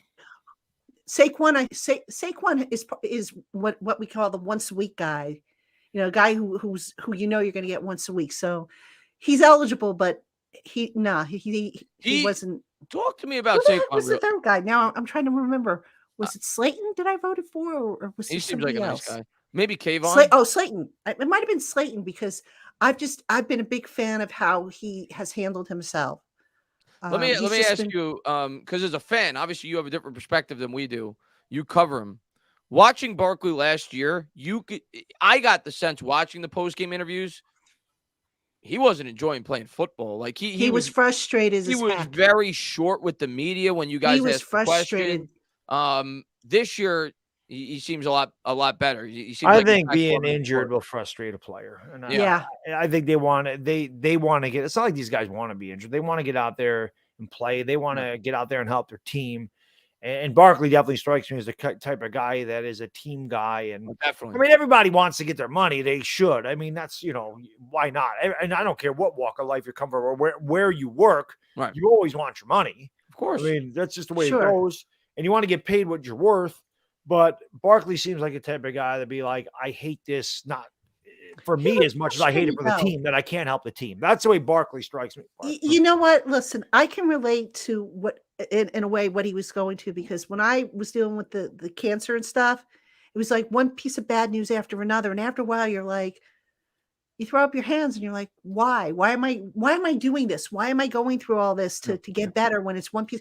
And then sooner or later, all the bad news starts to go away and you start getting good news and you start getting better and you start getting back to where you were. And that's a growth that you go through as a person. It's adversity at the worst kind, if you think about it. And Barkley had to go through it. I went through it. I know thousands, if not millions of people go through it.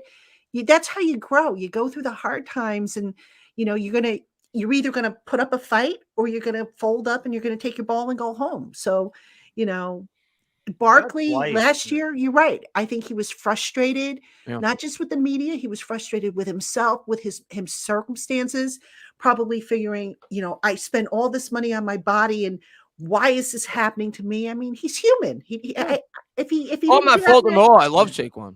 But I'm just saying, like, that was the sense that I got as a fan. It's frustration. I think whenever you're frustrated, absolutely you're frustration. It doesn't matter. It happens to me at work. There's days that I'm certainly overwhelmed with what I have to do, and then there's somebody in my office asking me for this or asking me for that, and I got things going on at home, and I'm thinking I got to do this. There's a lot going on in my mind, and I may be short with somebody, and I don't mean to be. It's just, sometimes I'm just curt with people because it's like I just got so much on my mind and I'm frustrated about things, and it's not necessarily it's not the person's fault. It's just what you're going through.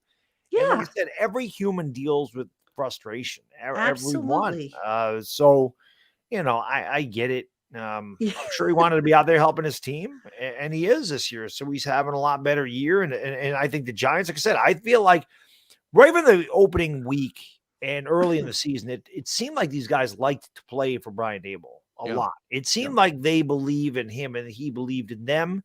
And I know we went through a little bit of a hiccup. And listen, we're not a great team. We find ways to win, but nobody's going to mistake us for the Bills. Nobody's going to mistake us for the 49ers or the Chiefs or the Eagles.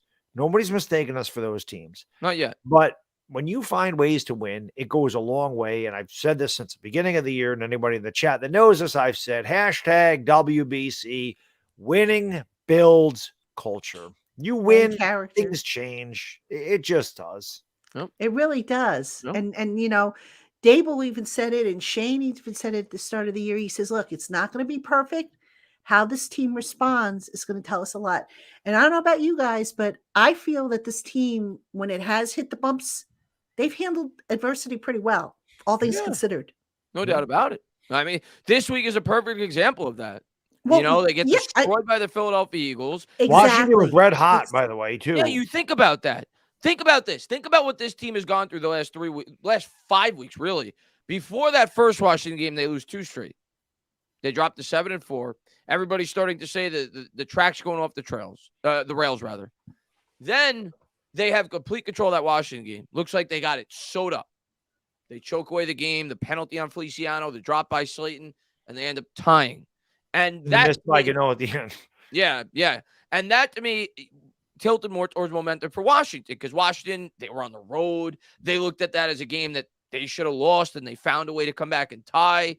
So things are starting to unravel. Then they play the Eagles. They get their butts kicked, the worst game they played all year. And then they play a Washington team who is extra rested for the game. They have played nobody but the Giants for 2 weeks. They have more time to prepare. And they go out there and they play one of their best games of the season. What? They'd won, 5 out of 6, Washington? 5 out of 6. Something crazy like that. So that to me shows character. Well, you know what's funny? Yeah. We all picked the Giants to win that game. We all had a feeling. You know why I got more confidence as the week progressed? I got it from the players. When I watched the players talk to the media, they all just seemed like they were like saving something for that game, like they were bought in for that game. So hopefully they bring that this week. But I was oddly confident, because it shouldn't have been a game I was confident going into, but I was. I felt like they knew they let it get away in the first game. Oh, absolutely. I think they felt like they knew they were better than Washington. I'm not saying we're way better. We're not. We're the same team. Washington and the Giants are mirror images of one another. You go back. Much like Washington, much like the Giants, I'm sorry. Washington's not good enough to overcome mistakes. They made 2 huge mistakes, the fumble for the touchdown and the fumble inside the 10-yard line. Yeah. That was the difference in the game. Those 2 plays are the difference in the game. And you go back, I'll add to that. You go back to when they tied the game. The Giants took that personally, and they took it hard. You would have thought that they lost the game like 100-0 with the way some of them were reacting in the post-game locker room. They were ticked off. Yeah. They were like, we had this and it got away. Mm-hmm. And and it's sometimes it's like, I don't know if this is a good analogy, but sometimes it's like you have an opportunity to do something and you don't, and then you end up regretting it. And you say, if that opportunity ever comes my way again, I'm going to do things a lot differently. And not this time I'm going to get, what I let slip away. That's what this whole mentality was. It was like, they know they had an opportunity and they let it get away, and they came out and you could see they were fired up.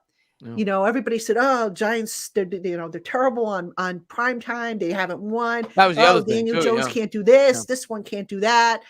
And the Giants said, watch us. And boy, well, I told you, Daniel Jones never played on Sunday night. So yeah, you want to know on Sunday night now, ain't he?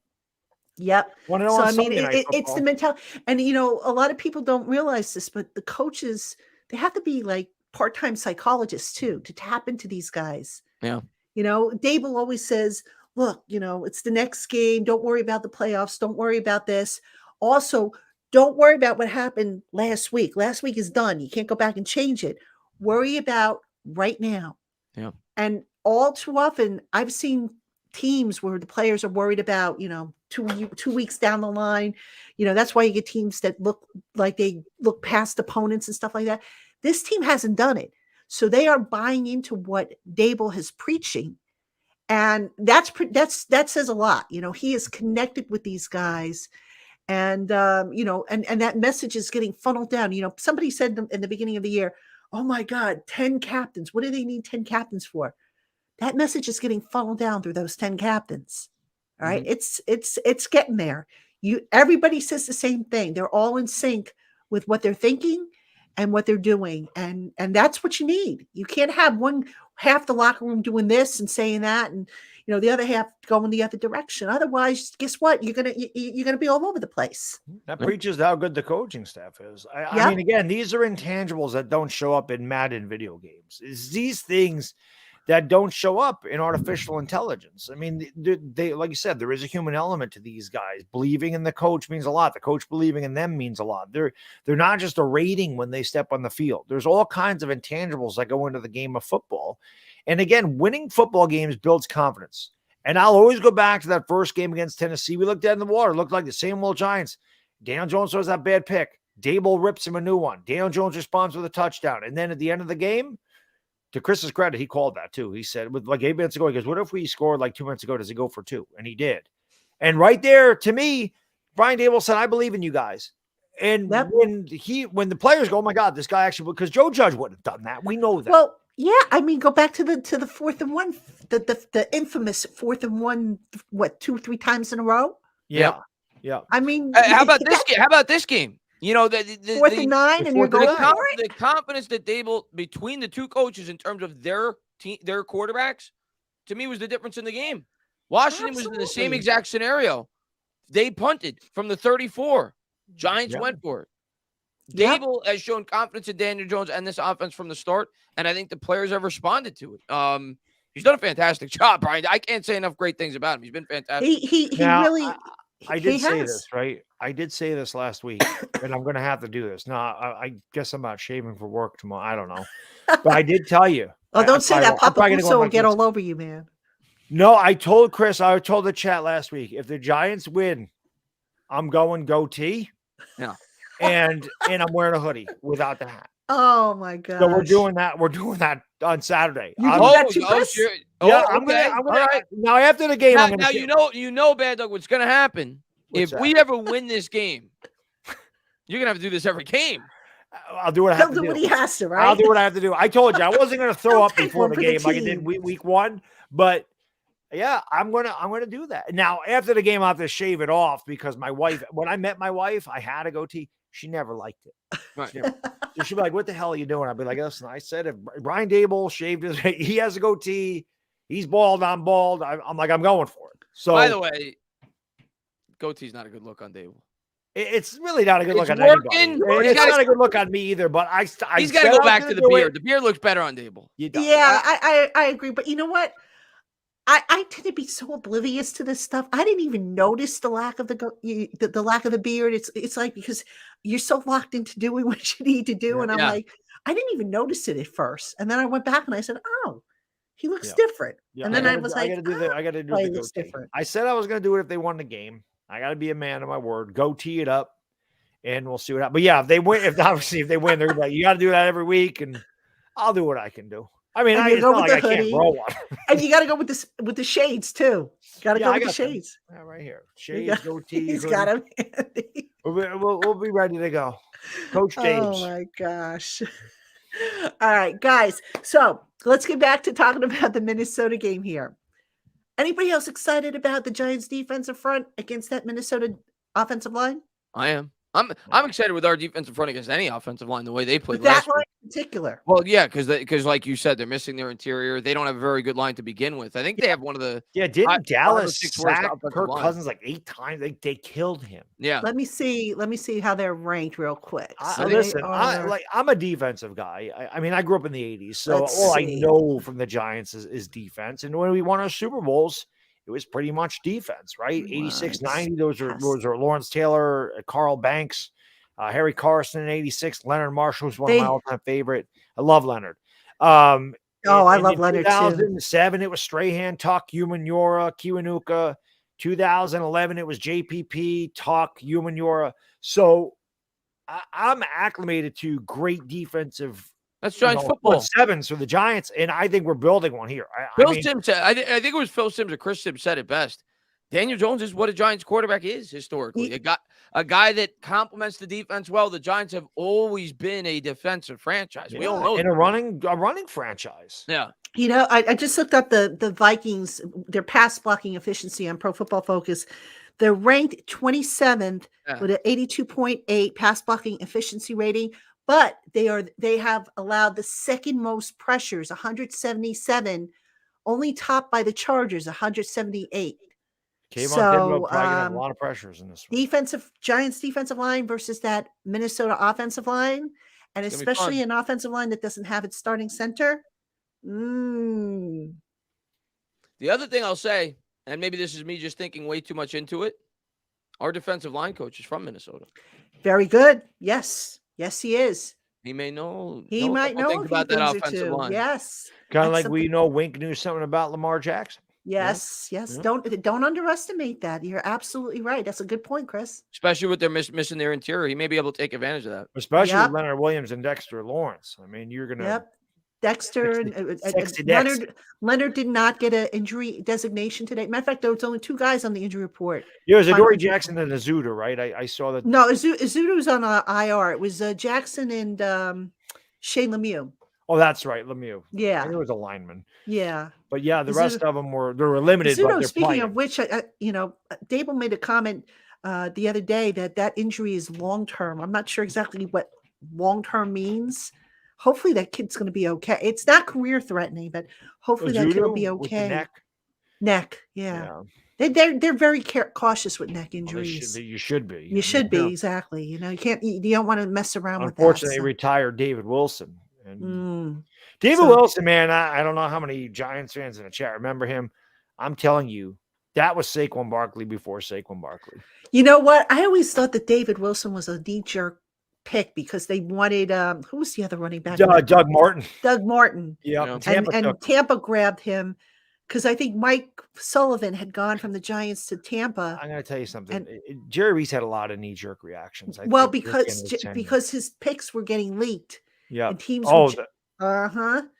Eli Apple was a knee-jerk reaction. Yeah, you got to tell me. People think that I did blow a gasket when we got Daniel Jones. I mean, 5-10 million people saw that. Back in 2016, it wasn't quite the same. YouTube wasn't the same. Social media wasn't the same.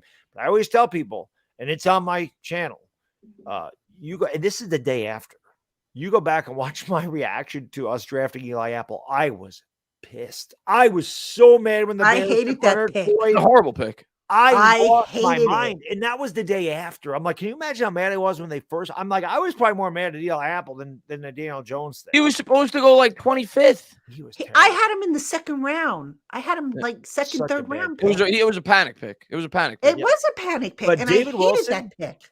That was the last year they were in Albany, 2012. And I will say this till the day I die. And I follow David Wilson on Instagram, and I put on a comment. I said, I'm telling you, I remember that guy in training camp in Albany. He just moved at a different speed. He was so athletic and fast and strong. I'm like, holy cow, this kid is going to be unbelievable. And unfortunately, injuries took a toll on him, and he just But you know what? I remember when he retired. He's such a classy guy. I remember when he retired, he came to the podium. He was all dressed up. He had his bow tie. He had his suit on, looked really fresh and sharp. And I felt so bad for the kid because he stood there and he said he had to retire because of his neck. And I thought he was going to break down in tears. I think he did cry at one point, but he just handled it with such class and grace. And my heart broke for him. It really did, because he wanted so badly to play and his body betrayed him. And he's like, maybe one day I'll see the good, there'll be a silver lining to come out of this. But right now I can't find it. I do remember after he retired, and I don't know how far he got. I do remember him. I don't know if it was the Olympics. He was doing a triple jump. And that's how athletic that guy was. Yep. That he amazing athlete. I'll never forget the speed he moved. I'm like, he just moves different. He moves at a different speed than everybody else in the field. I know his practice, but he was just. I was enthralled by the way that guy ran. It just. His quickness and his burst and everything about. I'm like, this guy's going to be so good. And then you saw it in that New Orleans game. The one New Orleans, he was ridiculous. Yeah. But like I said, he was Saquon before Saquon, man. Yeah. And just a sweetheart of a guy. I remember when he was getting married, he recreated this a little like FYI thing. He recreated, I think it was it the Cinderella? I think it was the Cinderella dance. Cause I think his wife was a fan of Cinderella. And you know that famous, I don't know if you guys have ever seen Cinderella, but there's a famous ballroom scene where they're dancing. Yeah. And he had it choreographed at his wedding. And it was just so sweet. That's the type of guy he is. He's just such a sweetie. Yeah. He really is. Yeah, No, I wasn't at he the seems wedding, like a in case good anybody's dude. wondering. I just know because I remember talking to him about it. But anyway, so anyway, getting back to this game, guys, what do you see besides Jefferson? What do you see as the X factor? Are you concerned about the noise? Are you concerned about something else? I mean, what's the X factor for this game? I mean, go ahead, Bad Dog. I really don't. I mean, to me, it's just getting pressure on Kirk Cousins. I mean, again, the Giants have had good success against Kirk Cousins, especially when he played in Washington, and he's good. He's not great. He is prone to turning the ball over. This pass rush is going to be everything. Because if you do give Kirk Cousins time to locate someone, it might not be Justin Jefferson. It may be Adam Thielen. It may be TJ Hawkinson. And of course, Dalvin Cook is dynamic out of the backfield as a pass receiver and as a running back. So if he has time, he's going to chew us up. So it's going to be up to those guys. If we can get there with four guys, we can get there with Leonard, Sexy Dexy, Mr. Tibbs, and Aziz, and we can get constant pressure on him because they have given up a lot of hurries. And I think we have a really good chance. But again, like most weeks, the offense has to not turn it over and be smart. And this defense has to carry us. That's what our team is. That's what New York Giants football is. Yeah. I got these guys get mad at Daniel Jones. I'm like, how long have you been a Giants fan? This is Giants complimentary football, baby. That's what we're all about. All right, I got a stat for you, dog. I'm on Pro Football Focus, and I wanted to see how quarterbacks who have taken at least 80% of their dropbacks have fared under pressure. Take a guess. Who's number one? Who has fared the best? There's 5 guys that have qualified for the 80% range. Who do you think the best? I'm going to guess probably Daniel Jones, based off what you're telling me. Bingo. He's completed 56% of his passes under pressure. Where do you think Kirk Cousins ranks in this list of 5? Probably not good because he's not mobile. Take a guess where he ranks. I'll go 28. No, there's 5. There's a list of 5 that have taken 80% of their dropbacks. Oh, he's one of 5 that have 5th. All right, and I'll give you the others. It's Herbert, Allen, Cousins, and Mahomes. Where does Kirk Cousins rank? He's gonna be last because he's the least mobile. Nope, he's actually 4th. He's 4th. Okay. 50.3. Mahomes is actually last, believe it or not. 46.8. You know, it's funny when Giants, there was Giants fans on Twitter responding to whatever I put, talking about Pat Mahomes. And, oh no, somebody said in my video, if Pat Mahomes is on the Giants, they're an instant Super Bowl contender. And I don't respond to a lot. I read the comments. I don't respond to everyone. I couldn't. But I did want to put on there, I'm like, yes, you're absolutely right, because it's not like Pat Mahomes got his ass whooped by Tampa Bay when they couldn't block anybody, right? Pat Mahomes, how many touchdowns Pat Mahomes saw in that Super Bowl? How many interceptions? How many touchdowns did Kansas City score? 9. 0. Points. They scored 9 points. They scored 9 points. They got blown out. Why? Oh, because Pat Mahomes had no time to throw it to Tyreek Hill and Travis Kelce. Who would have thought, Bad Dog? Oh, my God. You mean to tell me put Pat Mahomes on this team, we're a Super Bowl contender. Wait a minute. You have to have a good offensive line to be a good quarterback? Is that what you're telling me? Who knows? Now, yeah, there's definitely quarterbacks that can elude the rush better than Daniel Jones. He can make better throws in the run, and nobody's debating that. Daniel Jones does not have Josh Allen's skill set or Joe Burrow or Justin Herbert or Pat Mahomes. Nobody's going to confuse Daniel Jones with those quarterbacks. But is he as good as Dak Prescott? Yes. I think he is. Yes. Is he as good as Kirk Cousins? Yes. Minnesota's 10-3 or 10-4. What is Minnesota? 11-3? What is Minnesota? No, Minnesota's 11-3. They're 11-3. Okay. That's a pretty good team, right? Is Jimmy Garoppolo better than Daniel Jones? No. And somebody else said, oh, Brock Purdy's this, so that tells you how bad Daniel Jones is. No, what it tells you is that San Francisco is loaded. Yeah, that to me proves the point that we always talk about. San Francisco is just like anybody with a brain and eyes can see that Daniel Jones is a much more talented quarterback than Brock Purdy. Yet Purdy is winning games because they have supported their quarterback, and he's putting up stats. People who just look at the box score are clueless. That's it. There's so much more that goes into evaluating a quarterback. That's the fantasy football era of the football fan. They just look at statistics. Yeah. Yep. Exactly. That's it. And you know what statistic matters? W's. Yeah. W's. That's it. Mm-hmm. That's it. That's all I wanted to see. I said I want to see Daniel Jones take a step forward. I want to win games, and he's done that. He definitely and not with a complete team. Exactly. I mean, just to go back to some of those stats here, of that same 5 sample size, touchdowns. All right, now Daniel Jones ranks last with 4, but how many interceptions do you think Daniel Jones has thrown while under pressure? 0. So well, let's see. There's 2 turnovers Daniel Jones had. One was and at the end of the game. was a fluke, if I remember correctly. Right. What was at the end of the game against Dallas? We're trying to go 90 or 70 yards with no timeouts, and the receiver slipped. He fumbled on a Hail Mary pass at the end of the half against Baltimore, I think. Yep. And so, of course, that counts as a fumble lost. But did that play matter in the grand scheme of things? Absolutely not. The fumble against Washington was big. The first time we played him, that was a fumble. Money right, yeah. Other than that, and the one against Tennessee, that was a bad interception. Yeah. The one to Barkley, that was his only bad interception. That was a bad interception. That was his only bad interception. That's his only bad interception. I agree. I don't remember him throwing a really bad interception where I'm like, wow, that was terrible. He threw one where he didn't see the coverage. I think it was against the Lions. Yeah, that was against the Lions. That was a big turning point when Hutchinson picked it off, and he didn't see the underneath coverage. Yeah. That was a bad play by Hutchinson too. And that was a bad interception. But you know who else did that all the time? And Eli Manning did that. Yeah. Yeah. Eli Manning would throw that ball. There was one he threw it right to DeMarcus Ware one time. Like, Eli, what were you looking at? You threw it right to him. But you know what? Kudos to Dable and Kafka on the approach they took with Daniel, because going back to practice, Joe Judge, if you go back to last year, he drilled it into Daniel's head. Don't make a mistake. Well, if you keep telling somebody, don't make a mistake, guess what? They're going to go out there and they're going to be like, oh my God, I can't make it. They're going to be stiff. And Dable had to undo that. That's why I was saying earlier how coaches have to be a little bit of a psychologist here. So Dable's like, you know what? Go out there, sling the ball. It's practice. Obviously we don't want to see you keep making the same mistake, but if you make a mistake, it happens. This way we're going to find out what you can do and what you can't do. Yep. That's what they needed to do with this guy, as opposed to saying, don't make a mistake. Don't risk this. I don't know if you got an opportunity to see some of the quotes from Dable this week.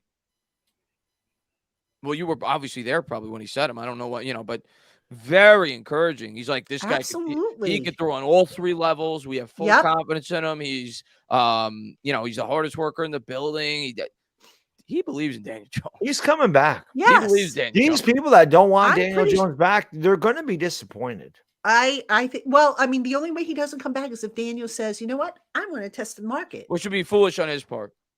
Unless the Giants give him a bad offer, because for him to have the opportunity to come back and play in this scheme for a second straight year, I think that's his best course. If you give him a 3-year deal and he's really good for the first 2 years, you rip it up, he's going to be 27 another deal. And he's getting a massive contract. He's going to get $50 million a year. Right. Yep. Absolutely. But if he goes to another organization that offers him maybe 4 years and $120 million and he stinks, he's not going to get that second contract. He's not going to get that big payday.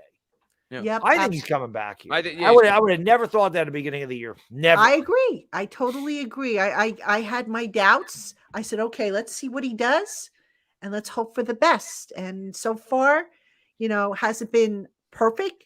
Well, no season's ever perfect, but has it been better than we all thought it would be? I think so. You look at the numbers, you look at the decision making. A lot of people say, oh, they get hung up on the fact that he hasn't thrown for over 200 yards in most of his games this year. Look at the decisions he's been making. Has he put the ball in harm's way? Has he been winning games? Has he been moving the chains? I'll take the shorter passes and under 200 yards and I'll tell you another no interceptions, as opposed to throwing for 500 yards and throwing 5 interceptions in a game. And I'll tell you another thing that I like about him. He's as tough as hell. He's as tough as nails. And that guy never throws anybody under the bus. He takes full responsibility. He'd be a good husband someday. People don't take that into account when fans evaluate quarterbacks. But trust me, the New York Giants do. That's a very important attribute of how you handle adversity, how you handle the media, how you handle the scrutiny. And he's done a masterful job at that. So I just want to say real quick, completely off topic. Evan Ingram is having a massive game again. Yeah, Doug big catch. Peterson knows how to He's use got 4 tight catches ends. for 77 yards. He is. Doug Peterson knows how to use tight ends. I mean, you go back to what he did in Philadelphia. It's nice that he catches the ball. He just couldn't catch it here. Nobody well, doubted he his did. I don't think they ever really used him right the way he should have been used here. But anyway, all right, guys, let's take our final break. Meanwhile, those of you who have questions, pop them into the chat box.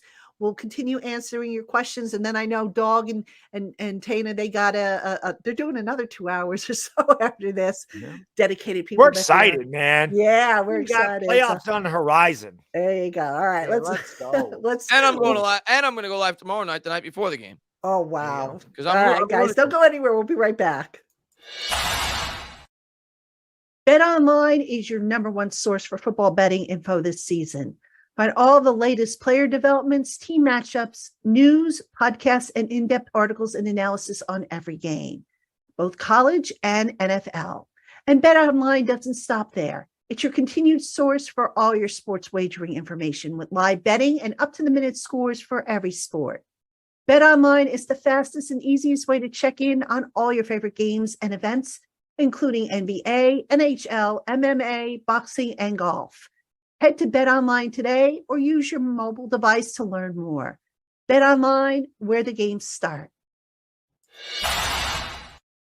Hey, Giant fans, thank you for making the LockedOn Giants podcast your first listen every day.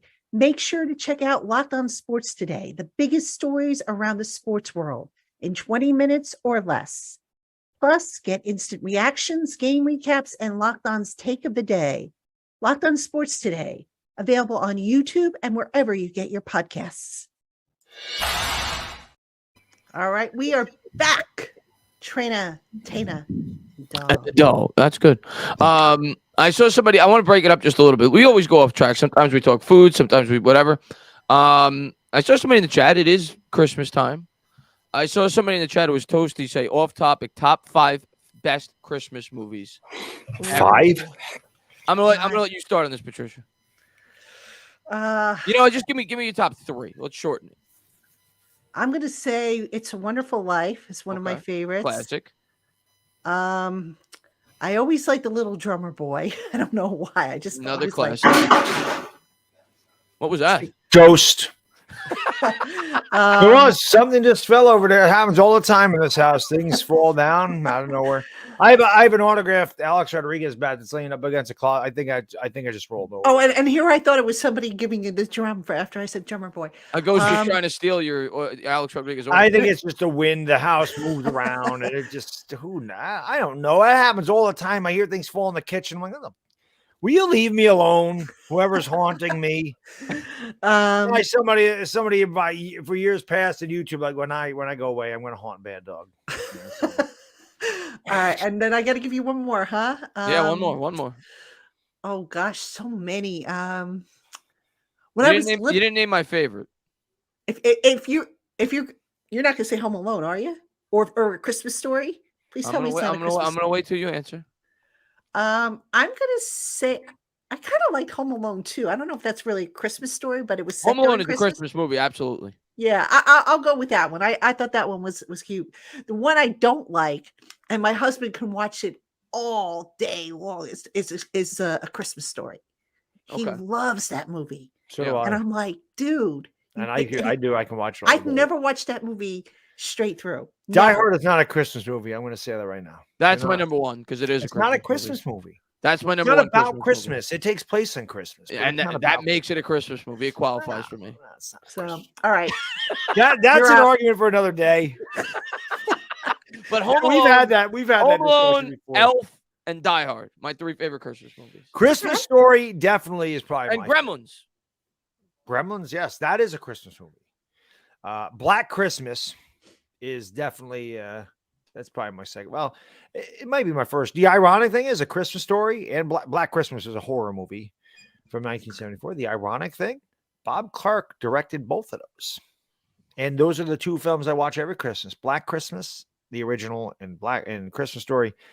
And then Rudolph the Red-Nosed Reindeer. I mean, there's just no way Rudolph ain't up there for me. I Oh. love Rudolph. My kid loves Rudolph. There's so Listen, many I could go with good the ones. Charlie Brown Christmas. I just love all that. Frosty, the Grinch. By the way, we didn't The mention Grinch. Oh yeah, I forgot to mention that one. the Grinch is good with Jim Carrey. I don't really know those are movies. They might just be shows. But we didn't mention. I also like Christmas Chevy Chase. Yeah, Christmas Vacation.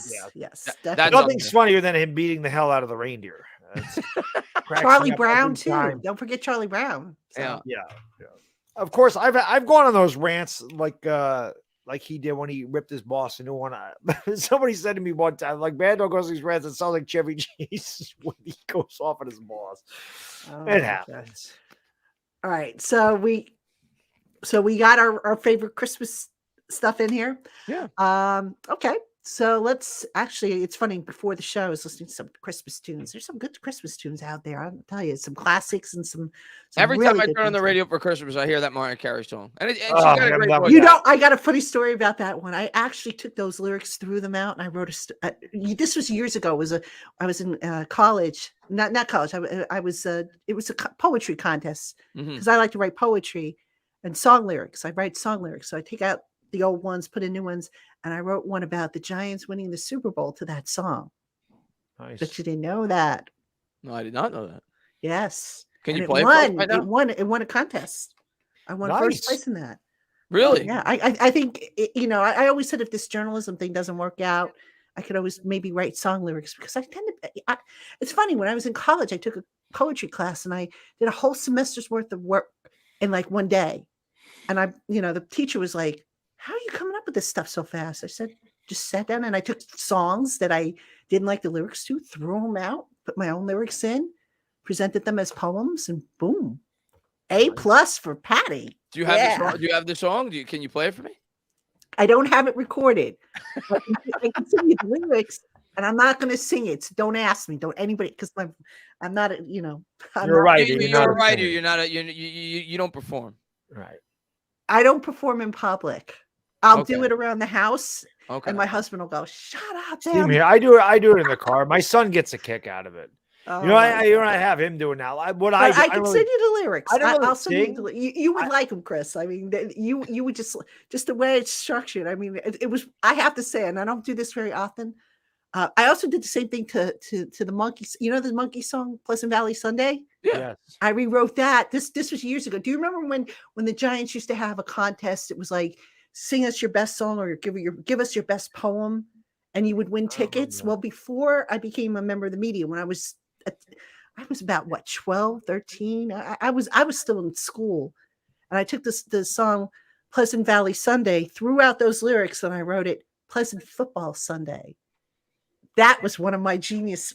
That one, and what was funny is I had to get on the radio and recite it with Bob Papa. Bob Papa was hosting the pregame show, and I was so nervous, and I'm sitting there, and he has the lyrics, and I'm like, oh God, and I'm trying to remember them from memory, So I was like, but that and the Mariah Carey song that I threw out and said, all I want for Christmas, it's true, and that was, I want the Giants to go to the Super Bowl, and I did that. I want to say, when did that song came out? I must have done that for the 2011 season or something. So just a little FYI, I do have that other little hidden talent. So yeah, nice. Well, I tell you what, we've had some pleasant football Sundays this year. Yes, we Lord have. knows we haven't had many in the last 5 years. So see, you guys come, you come for the football and you learn about the people, right? I'm definitely enjoying this year. All right, let's get some of these questions here. H1000, do you think DJ can improve on his touch? Yeah, I mean, there's always room for improvement. There's always room for improvement. Absolutely. I mean, he's getting there. Rome wasn't built in a day. Like we were saying before, Josh Allen didn't become Josh Allen overnight. Neither did Patrick Mahomes. Give Daniel Jones some time. And the more he gets comfortable in the system, even if you go back when Eli switched from the Gilbride system to the McAdoo system, it took him a little while, like a full season at least, before everything was, autopilot. So I'm not worried about Daniel. Aaron Rodgers, look at him. I mean, Aaron Rodgers when too. What's his name? LaFleur got there the first year, everybody thought Rodgers was done because he had a pretty pedestrian year for him. I think he had like 23, 24 touchdowns. The next year he wins the MVP. Yep. So a lot of times it takes that second year to really kick in. Absolutely. All right. Gabe wants to know, do you think Wink will draw head coaching interest from around the league? You know what? I think there's more of a tendency, and I could be wrong here, but I think most teams tend to favor offensive-minded coaches, especially And these. younger coaches too. And yeah, you said it, I didn't. Well, it's just the truth. It is. It's true, but I think offensive-minded coaches seem to be more in demand than defensive-minded coaches. That's just, how I see it. I could be wrong here, but look, a defensive-minded coach can succeed if he has a great look offensive at Saleh coordinator. with the Jets, right? He's doing a good job, but right. But if you have a good a good offensive coordinator, that makes all the difference, obviously. But generally, teams, because they invest so much in quarterbacks and this stuff, I don't know. I guess they just want that stability. I mean, that's the take I get at any rate. Well, that's why I wanted an offensive coach to begin with, because I said to myself, if we bring in an OC, he can move on after a year or two, and then what do you got for your quarterback? That's why I wanted them to have an offensive coach, and I think that's why most teams feel that way when they hire guys nowadays. They look more for the offensive guy. It all depends on where your team is, but if you're trying to develop a quarterback, I think that's the better approach. But if Wink was ever going to get a job, I think he would have got it already. I think so too. He had one of the best defenses. And don't forget, he interviewed here. And maybe he will get a job. And if he does, great. But I'm more worried about Kafka, not this year, but right. In a couple of years, I could see him getting a head coaching job. I don't think I'm not too worried about Wink. Right. David L. wants to know, how do you think Wink schemes against this potent Vikings offense, especially in defensive backs, linebackers, and personnel packages? You guys see a lot of nickel in this one? I mean, the Giants play a lot of nickel as it is, but do you see? Yeah, I definitely could see extra defensive back. Maybe even some dime. I mean, right, and try to get there with your front four. Yes, or, your front set, whatever. I can definitely see some extra defensive backs out there because you were able to get pressure with Aziz and Kayvon Thibodeau, Leonard Williams, and Dexter Lawrence, and I think that those four. I think he'll see early what he has. I think you'll see the dime early to see if they can get there with four. And then if they can't, then I think you're going to see a little bit more aggression. It may be some blitzes, but I do think at first they're going to see if they can get there, because if you can get there with four, obviously it's going to make it a lot easier to cover those guys in the secondary. And like we talked about, Minnesota's given up a ton of the second most pressures in the league, and their interior offensive line's beat up. So it's very possible that the Giants can get there with four, and you're going to see some extra defensive backs to slow down the passing attack. I'm going to give a quick shout out to Jabari. I saw him say it a couple of times in the chat. He says, I'm here for Chris. Stand up. Stand up, Jabari. Thanks for popping in the stream, man. Hopefully we get a win today. And I get to say that a lot on stream this week. That'd be a lot of fun. All right. Welcome, Jabari. And this is an interesting point I want to put up here. This is from Rio on. Minnesota will have mental and physical fatigue after their comeback last week. That's a good point.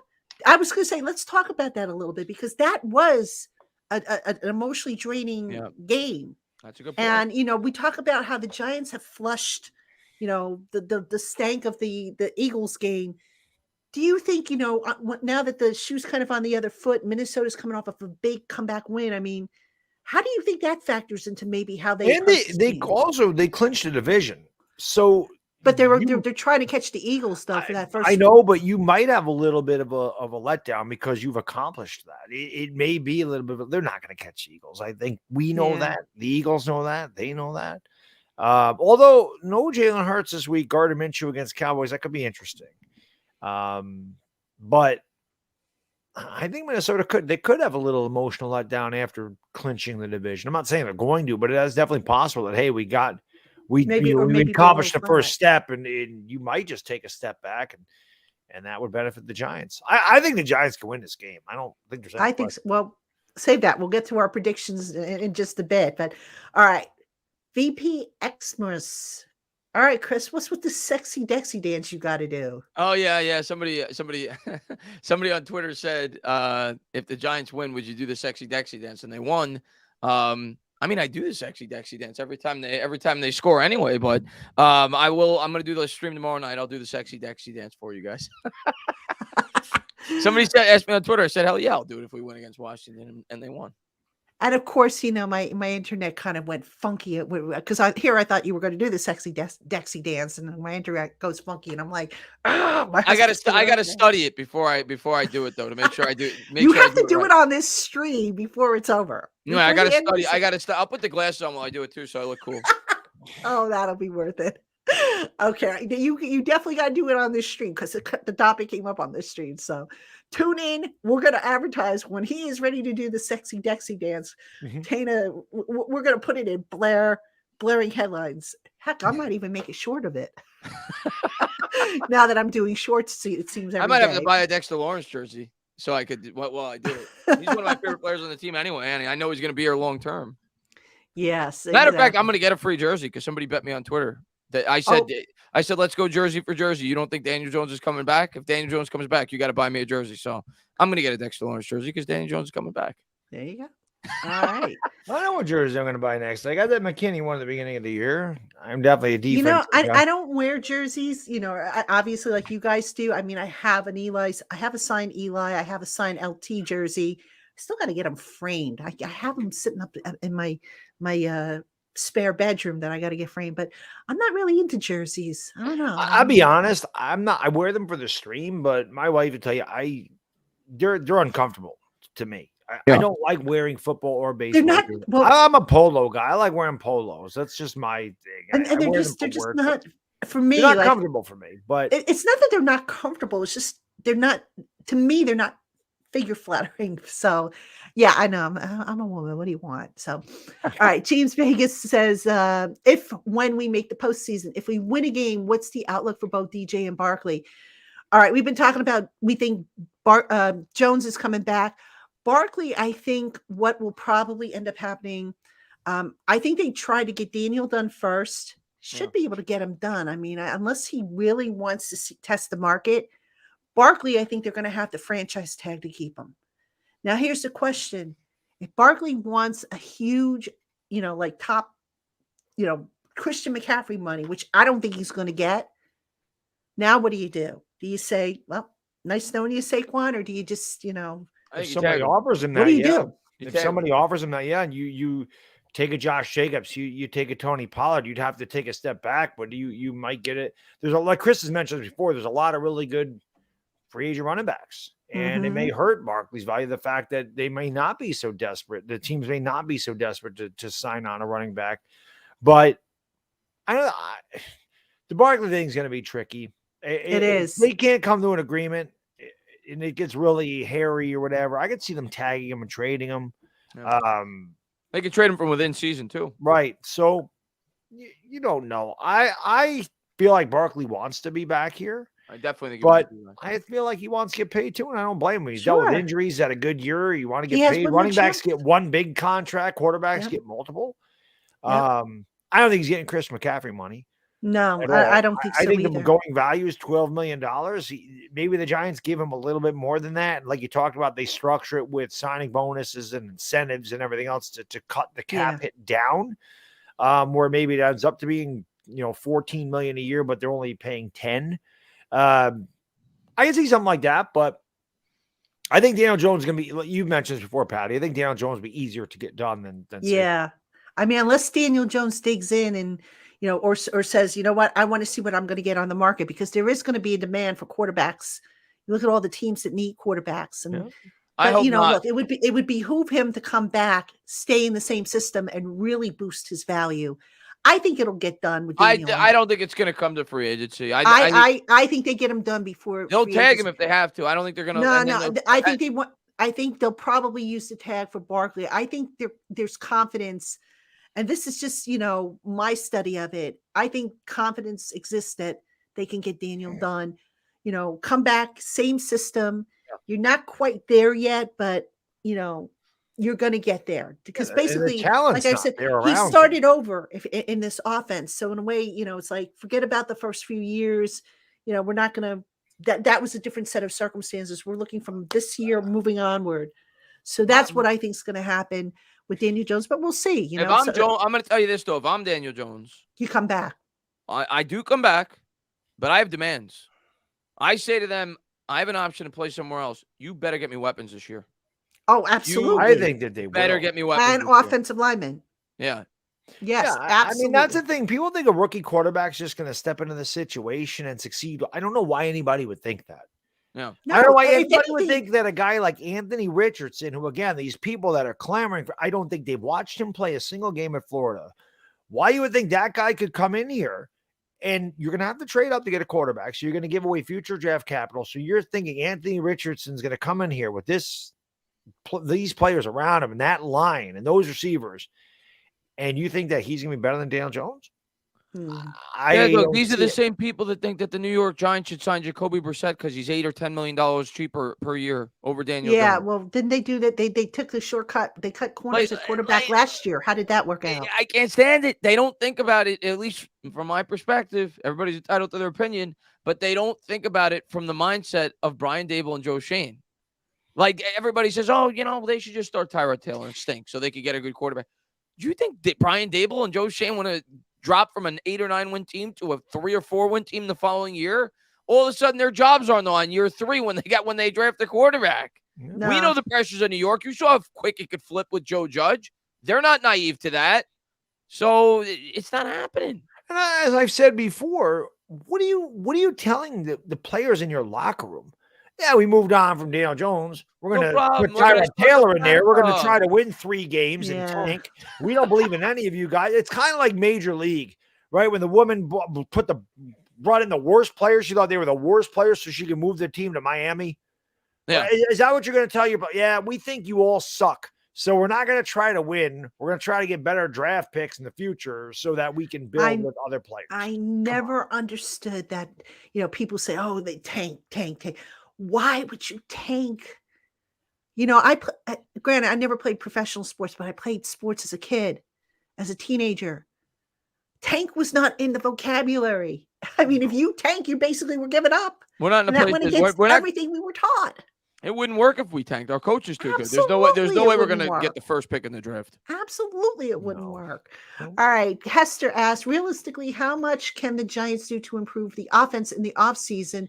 Think there's any chance they can shore up the O-line completely or get sufficient enough weapons? Oh, I think they can. I think they'll definitely, fix that offense. I mean, you're going to have about 11 draft picks. You're going to have a much healthier cap situation. Yep.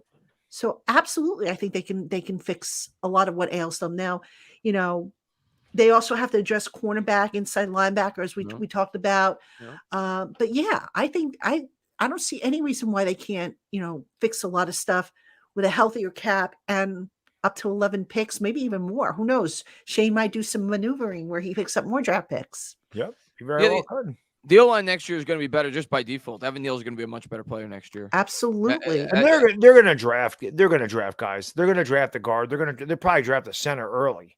And if their wide receiver's not there at number, say they're picking 21, but a really good center's there, they could easily go that route. Right. Yeah.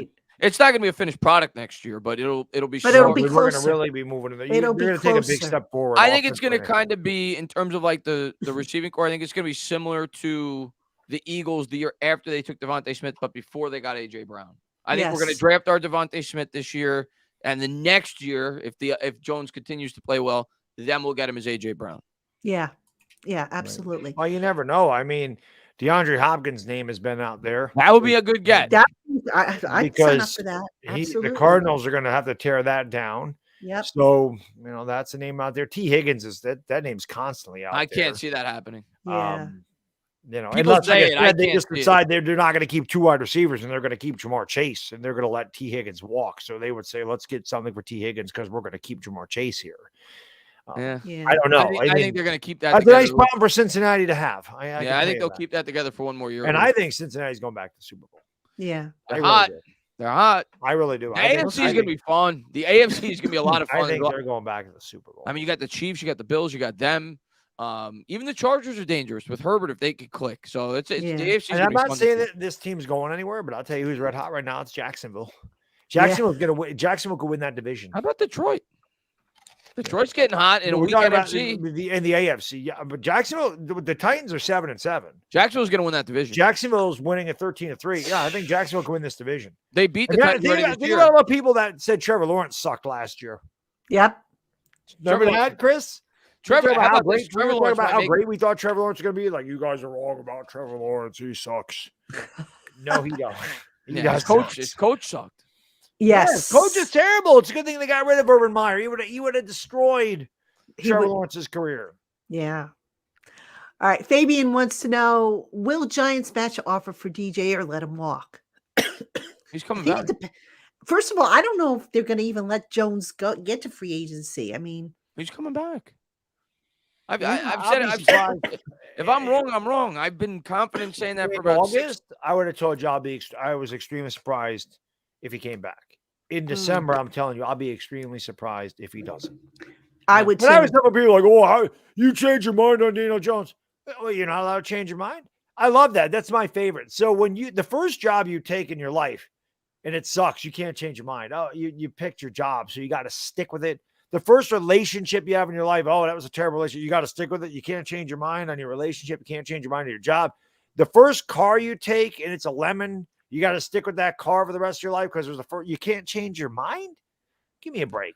Yeah, the pulse of sports changes weekly. That's why those power rankings change every week. Of course. Yep. I want to speak on what No Fly Zone has been spamming.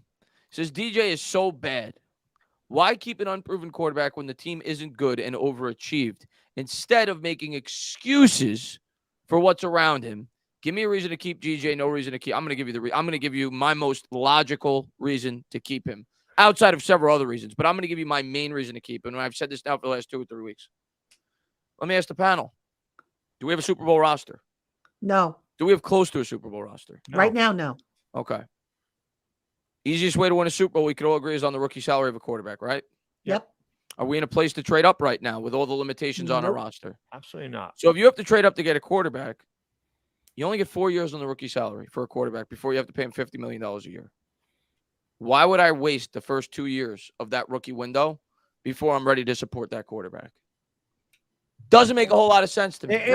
Now, if we were picking top 5 in the draft, different story. But for me, I take the Chiefs approach. I build up the team before I make a drastic move like that so I could maximize that 4-year rookie window. Giants can't do that right now. That's the other thing. What exactly is wrong with overachieving? Wouldn't that speak volumes to the way Daniel Jones has played in the fact that this roster is this bad and yet we're on our way to the postseason? Wouldn't that speak volumes after having no cap flexibility, a brand new coaching staff, a brand new front office, and a bunch of guys in the practice squad that wouldn't start for any other NFL roster? 4 wide receivers that were not scheduled to start. This was supposed to be Galladay, Kadarius Toney, Sterling Shepard, Wan'Dale Robinson. None of them play. We had a terrible interior offensive line, and on top of how bad that was, our starters, they're all hurt. Evan Neal's missed time. The interior offensive line's missed time. Adoree Jackson's missed time. We're 8-5-1. Overachieving is not a bad thing. People talk about, the Giants overachieved like it's bad or something. I don't know. I know where that mindset is. To me, overachieving is fantastic. You want to overachieve. You strive to overachieve. You don't sit there and go, our goal is to win 5 games. Oh, we got the 5 games. I'm going to quit now because I don't want to overachieve. We reached our goal, so I'm going to stop. Hell no. You hit a goal, you set another one. You hit that goal, you set another one. You think I've been in the gym for 12 years and I'm just going up? I got to my weight. Now I'm just going to sit back. And this is the other thing. I see No Fly Zone says, based on what you're saying, you should start a cheap quarterback because it's not good. See, this is where we disagree. First off, $25 million on a quarterback in today's market is cheap on a second contract. Second, your definition of cheap, you're saying we should start Tyrod Taylor. You're saying we should start Marcus Mariota. So you're basically saying punt the season. Start a backup quarterback. I don't care what Jacoby Brissett's stats say. He's not as good as Daniel Jones. And I know that stat heads will look at that. Jacoby Brissett, who I've seen a lot of people on Twitter say, look at the stats. Look at the stats. They have like almost identical stats. He's got a great offensive line. He has a Murray freaking Cooper. And he's got the best running attack in football. They're not even close. Watch them play. Daniel Jones is a much better quarterback than Jacoby Brissett. I'm bringing – and the other thing, any of these guys that you want to bring in, these cheap alternatives, these Brissetts, these Mariotas, they've never played in this offense. Daniel Jones has played in this scheme. That holds value. That carries weight. Year 2, he's going to grow in that offense instead of bringing in a guy who's never played in it. So basically what you're saying is I just want to tank. I just want to tank so I get a top 3 pick and get a quarterback. Yeah, you want to underachieve. You want to take a step backwards, is what you're saying. I don't want to take a step backwards. I'm sick of stepping backwards. I'm sick of watching this team. And there's no guarantee that getting, even if you draft a quarterback, there's no guarantee he's going to work out.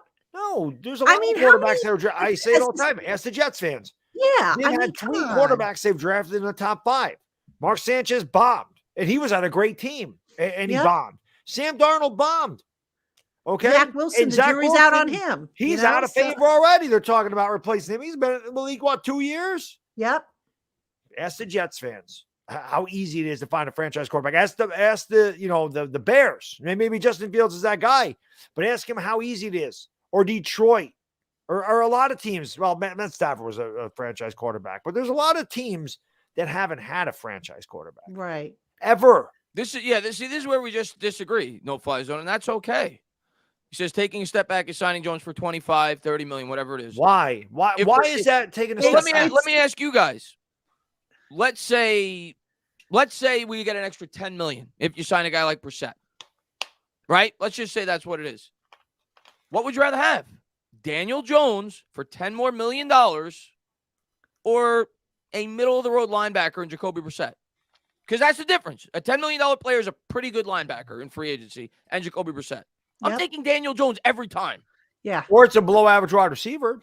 Every time I'm taking Daniel Jones. And by the way, somebody asked the question if incentives count towards the cap. Yes. I don't remember who asked it, but somebody asked me that. I promise, guys, we're going to do a live salary cap show after this season.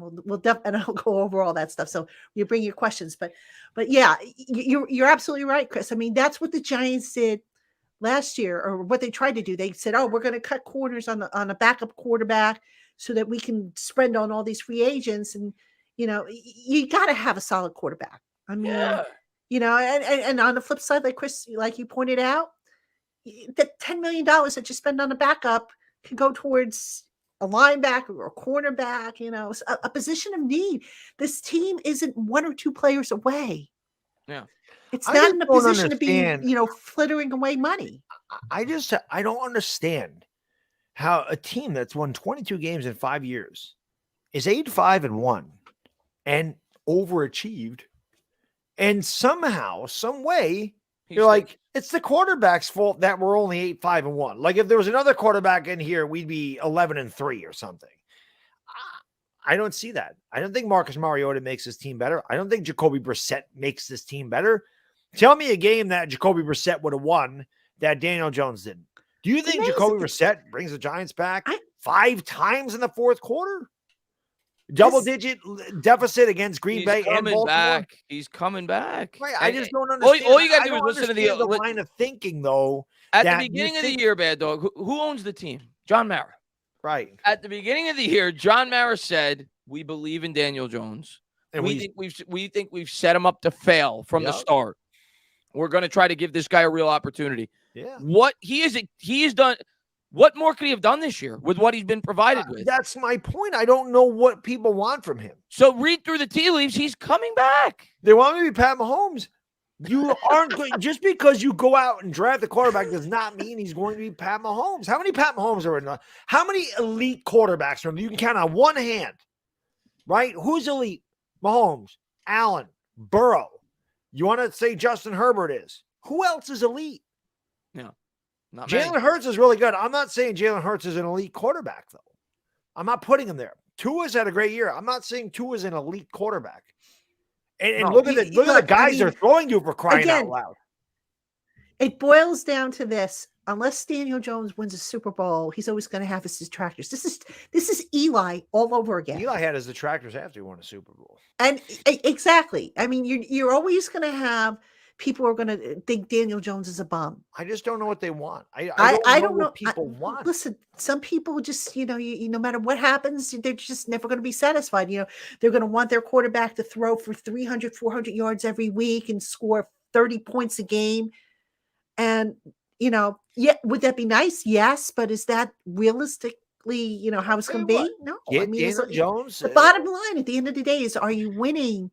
Are you making few mistakes? Is your quarterback making the right decision? Is he respected by his teammates? Does he have a good huddle presence? Is he moving the chains for you? Does the coach believe in him? Does the coach believe in him? Do the players around him believe in him? Exactly. So, You know, I mean, look, that's it'll all again, come those were together. intangibles. So let's see, I think he'll be back. Let's see how he does in Tell you year 2 what, in the system. give Daniel Jones Philadelphia's wide receivers and offensive line. Let's see how Daniel Jones does.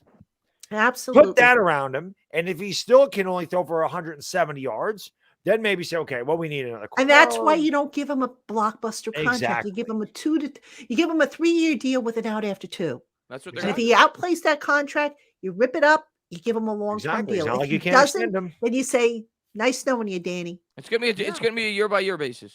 Absolutely. But he's getting another year. He's getting another year. And like you said, Chris, if they would have picked up the 5th-year option, it would have cost what, $23 million?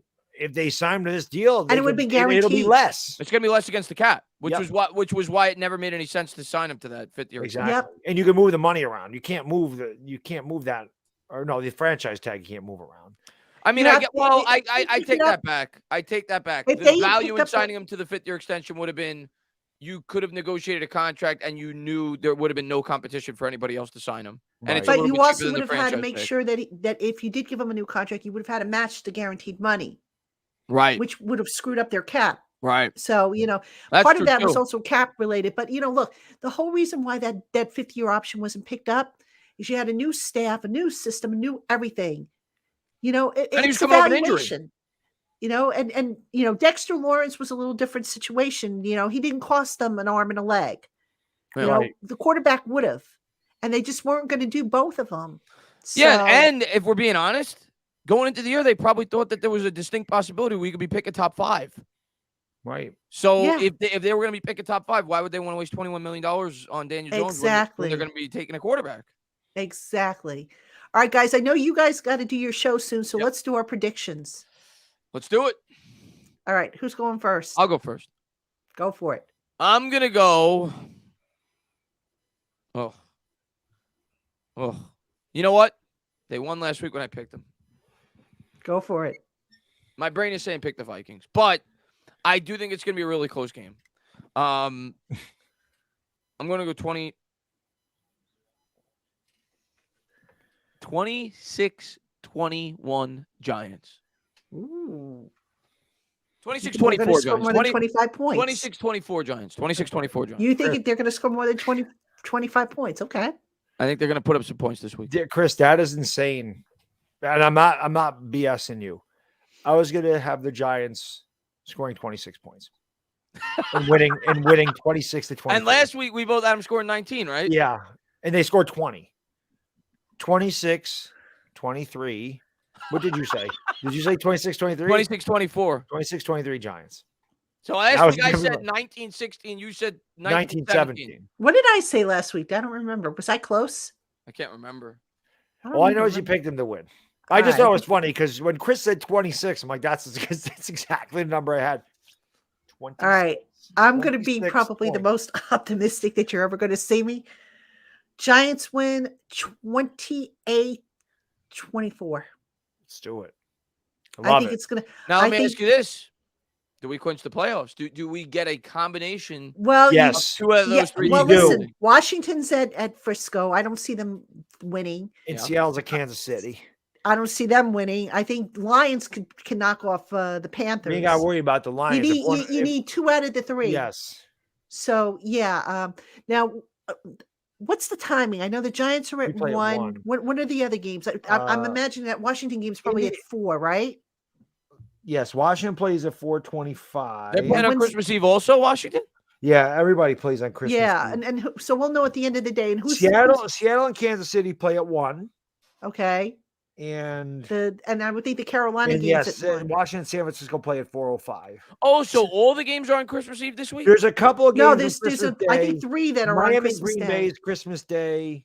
Rams and Denver are Christmas Day. And then there's a Monday night game. Okay. And I'm only doing that because I have my fantasy team up right now. So, so the Carolina game's at 1:00 too, right? Who does Carolina play? They're playing Lions. Detroit. I don't think I have any. Well, yep, 1:00. Okay, so we should know. We should have a good Chiefs idea. are at 1. Detroit's at 1. Washington's at 4. We'll see. We'll see. So hopefully Seattle loses and we win. and then we can sit there and watch Washington root against them. Yes. I'm gonna say this right now. If the Giants win, which is a big if, and the Washington if with the Washington loss we make the playoffs, actually I can't. It's Christmas Eve. I can't. I was gonna say I was gonna stay on and do that game, but it's Christmas Eve. I can't. Yeah, I was gonna say I'll stream both games to celebrate us making the playoffs, but I can't do that. Yeah, no. Yeah. I'll be done after. I forgot it was Christmas Eve. Listen, I'm lucky that the boss is letting me do the Giants game. I forgot it was Christmas Eve. So. I know. Well, I'm making a sacrifice because I gotta work that day, but I'm gonna try and get done early so I can enjoy whatever I can of Christmas Eve. Yeah. That's the life you sign up for. When you cover this sport, you have to give up Thanksgiving, you have to give up Christmas Eve. Haven't celebrated my husband's birthday on his actual birthday since I've known him.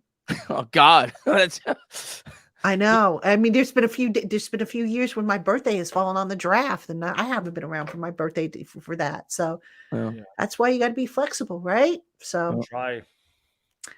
All right, fellas, big game. Go Giants. We'll do this again next week, I assume. With another win. Absolutely. And hopefully we're talking about hopefully we'll be talking a win. Yep. Yes. Everybody, thank you so much for coming and spending some time with us, hanging out with us. Regardless of whatever holiday you celebrate, happy holidays. If you don't celebrate a holiday, happy weekend, happy football weekend, whatever. We will be back on, actually the podcast will be back. Probably do a quick show for you after the game. And then we'll just keep rolling it out here on the LockedOn Giants podcast. Also, don't forget to check my workout on Giants Country. And again, thank you to everybody for getting us over 5,000 subscribers here on the YouTube channel. So much appreciated. Stay tuned. We'll have details as to what I'm going to do for you guys. I'm going to try and do something nice for y'all for helping me out here. So now I get to make the LockedOn newsletter. So yay. All right, everybody. Thanks. We will talk to you again soon. Take care. Peace.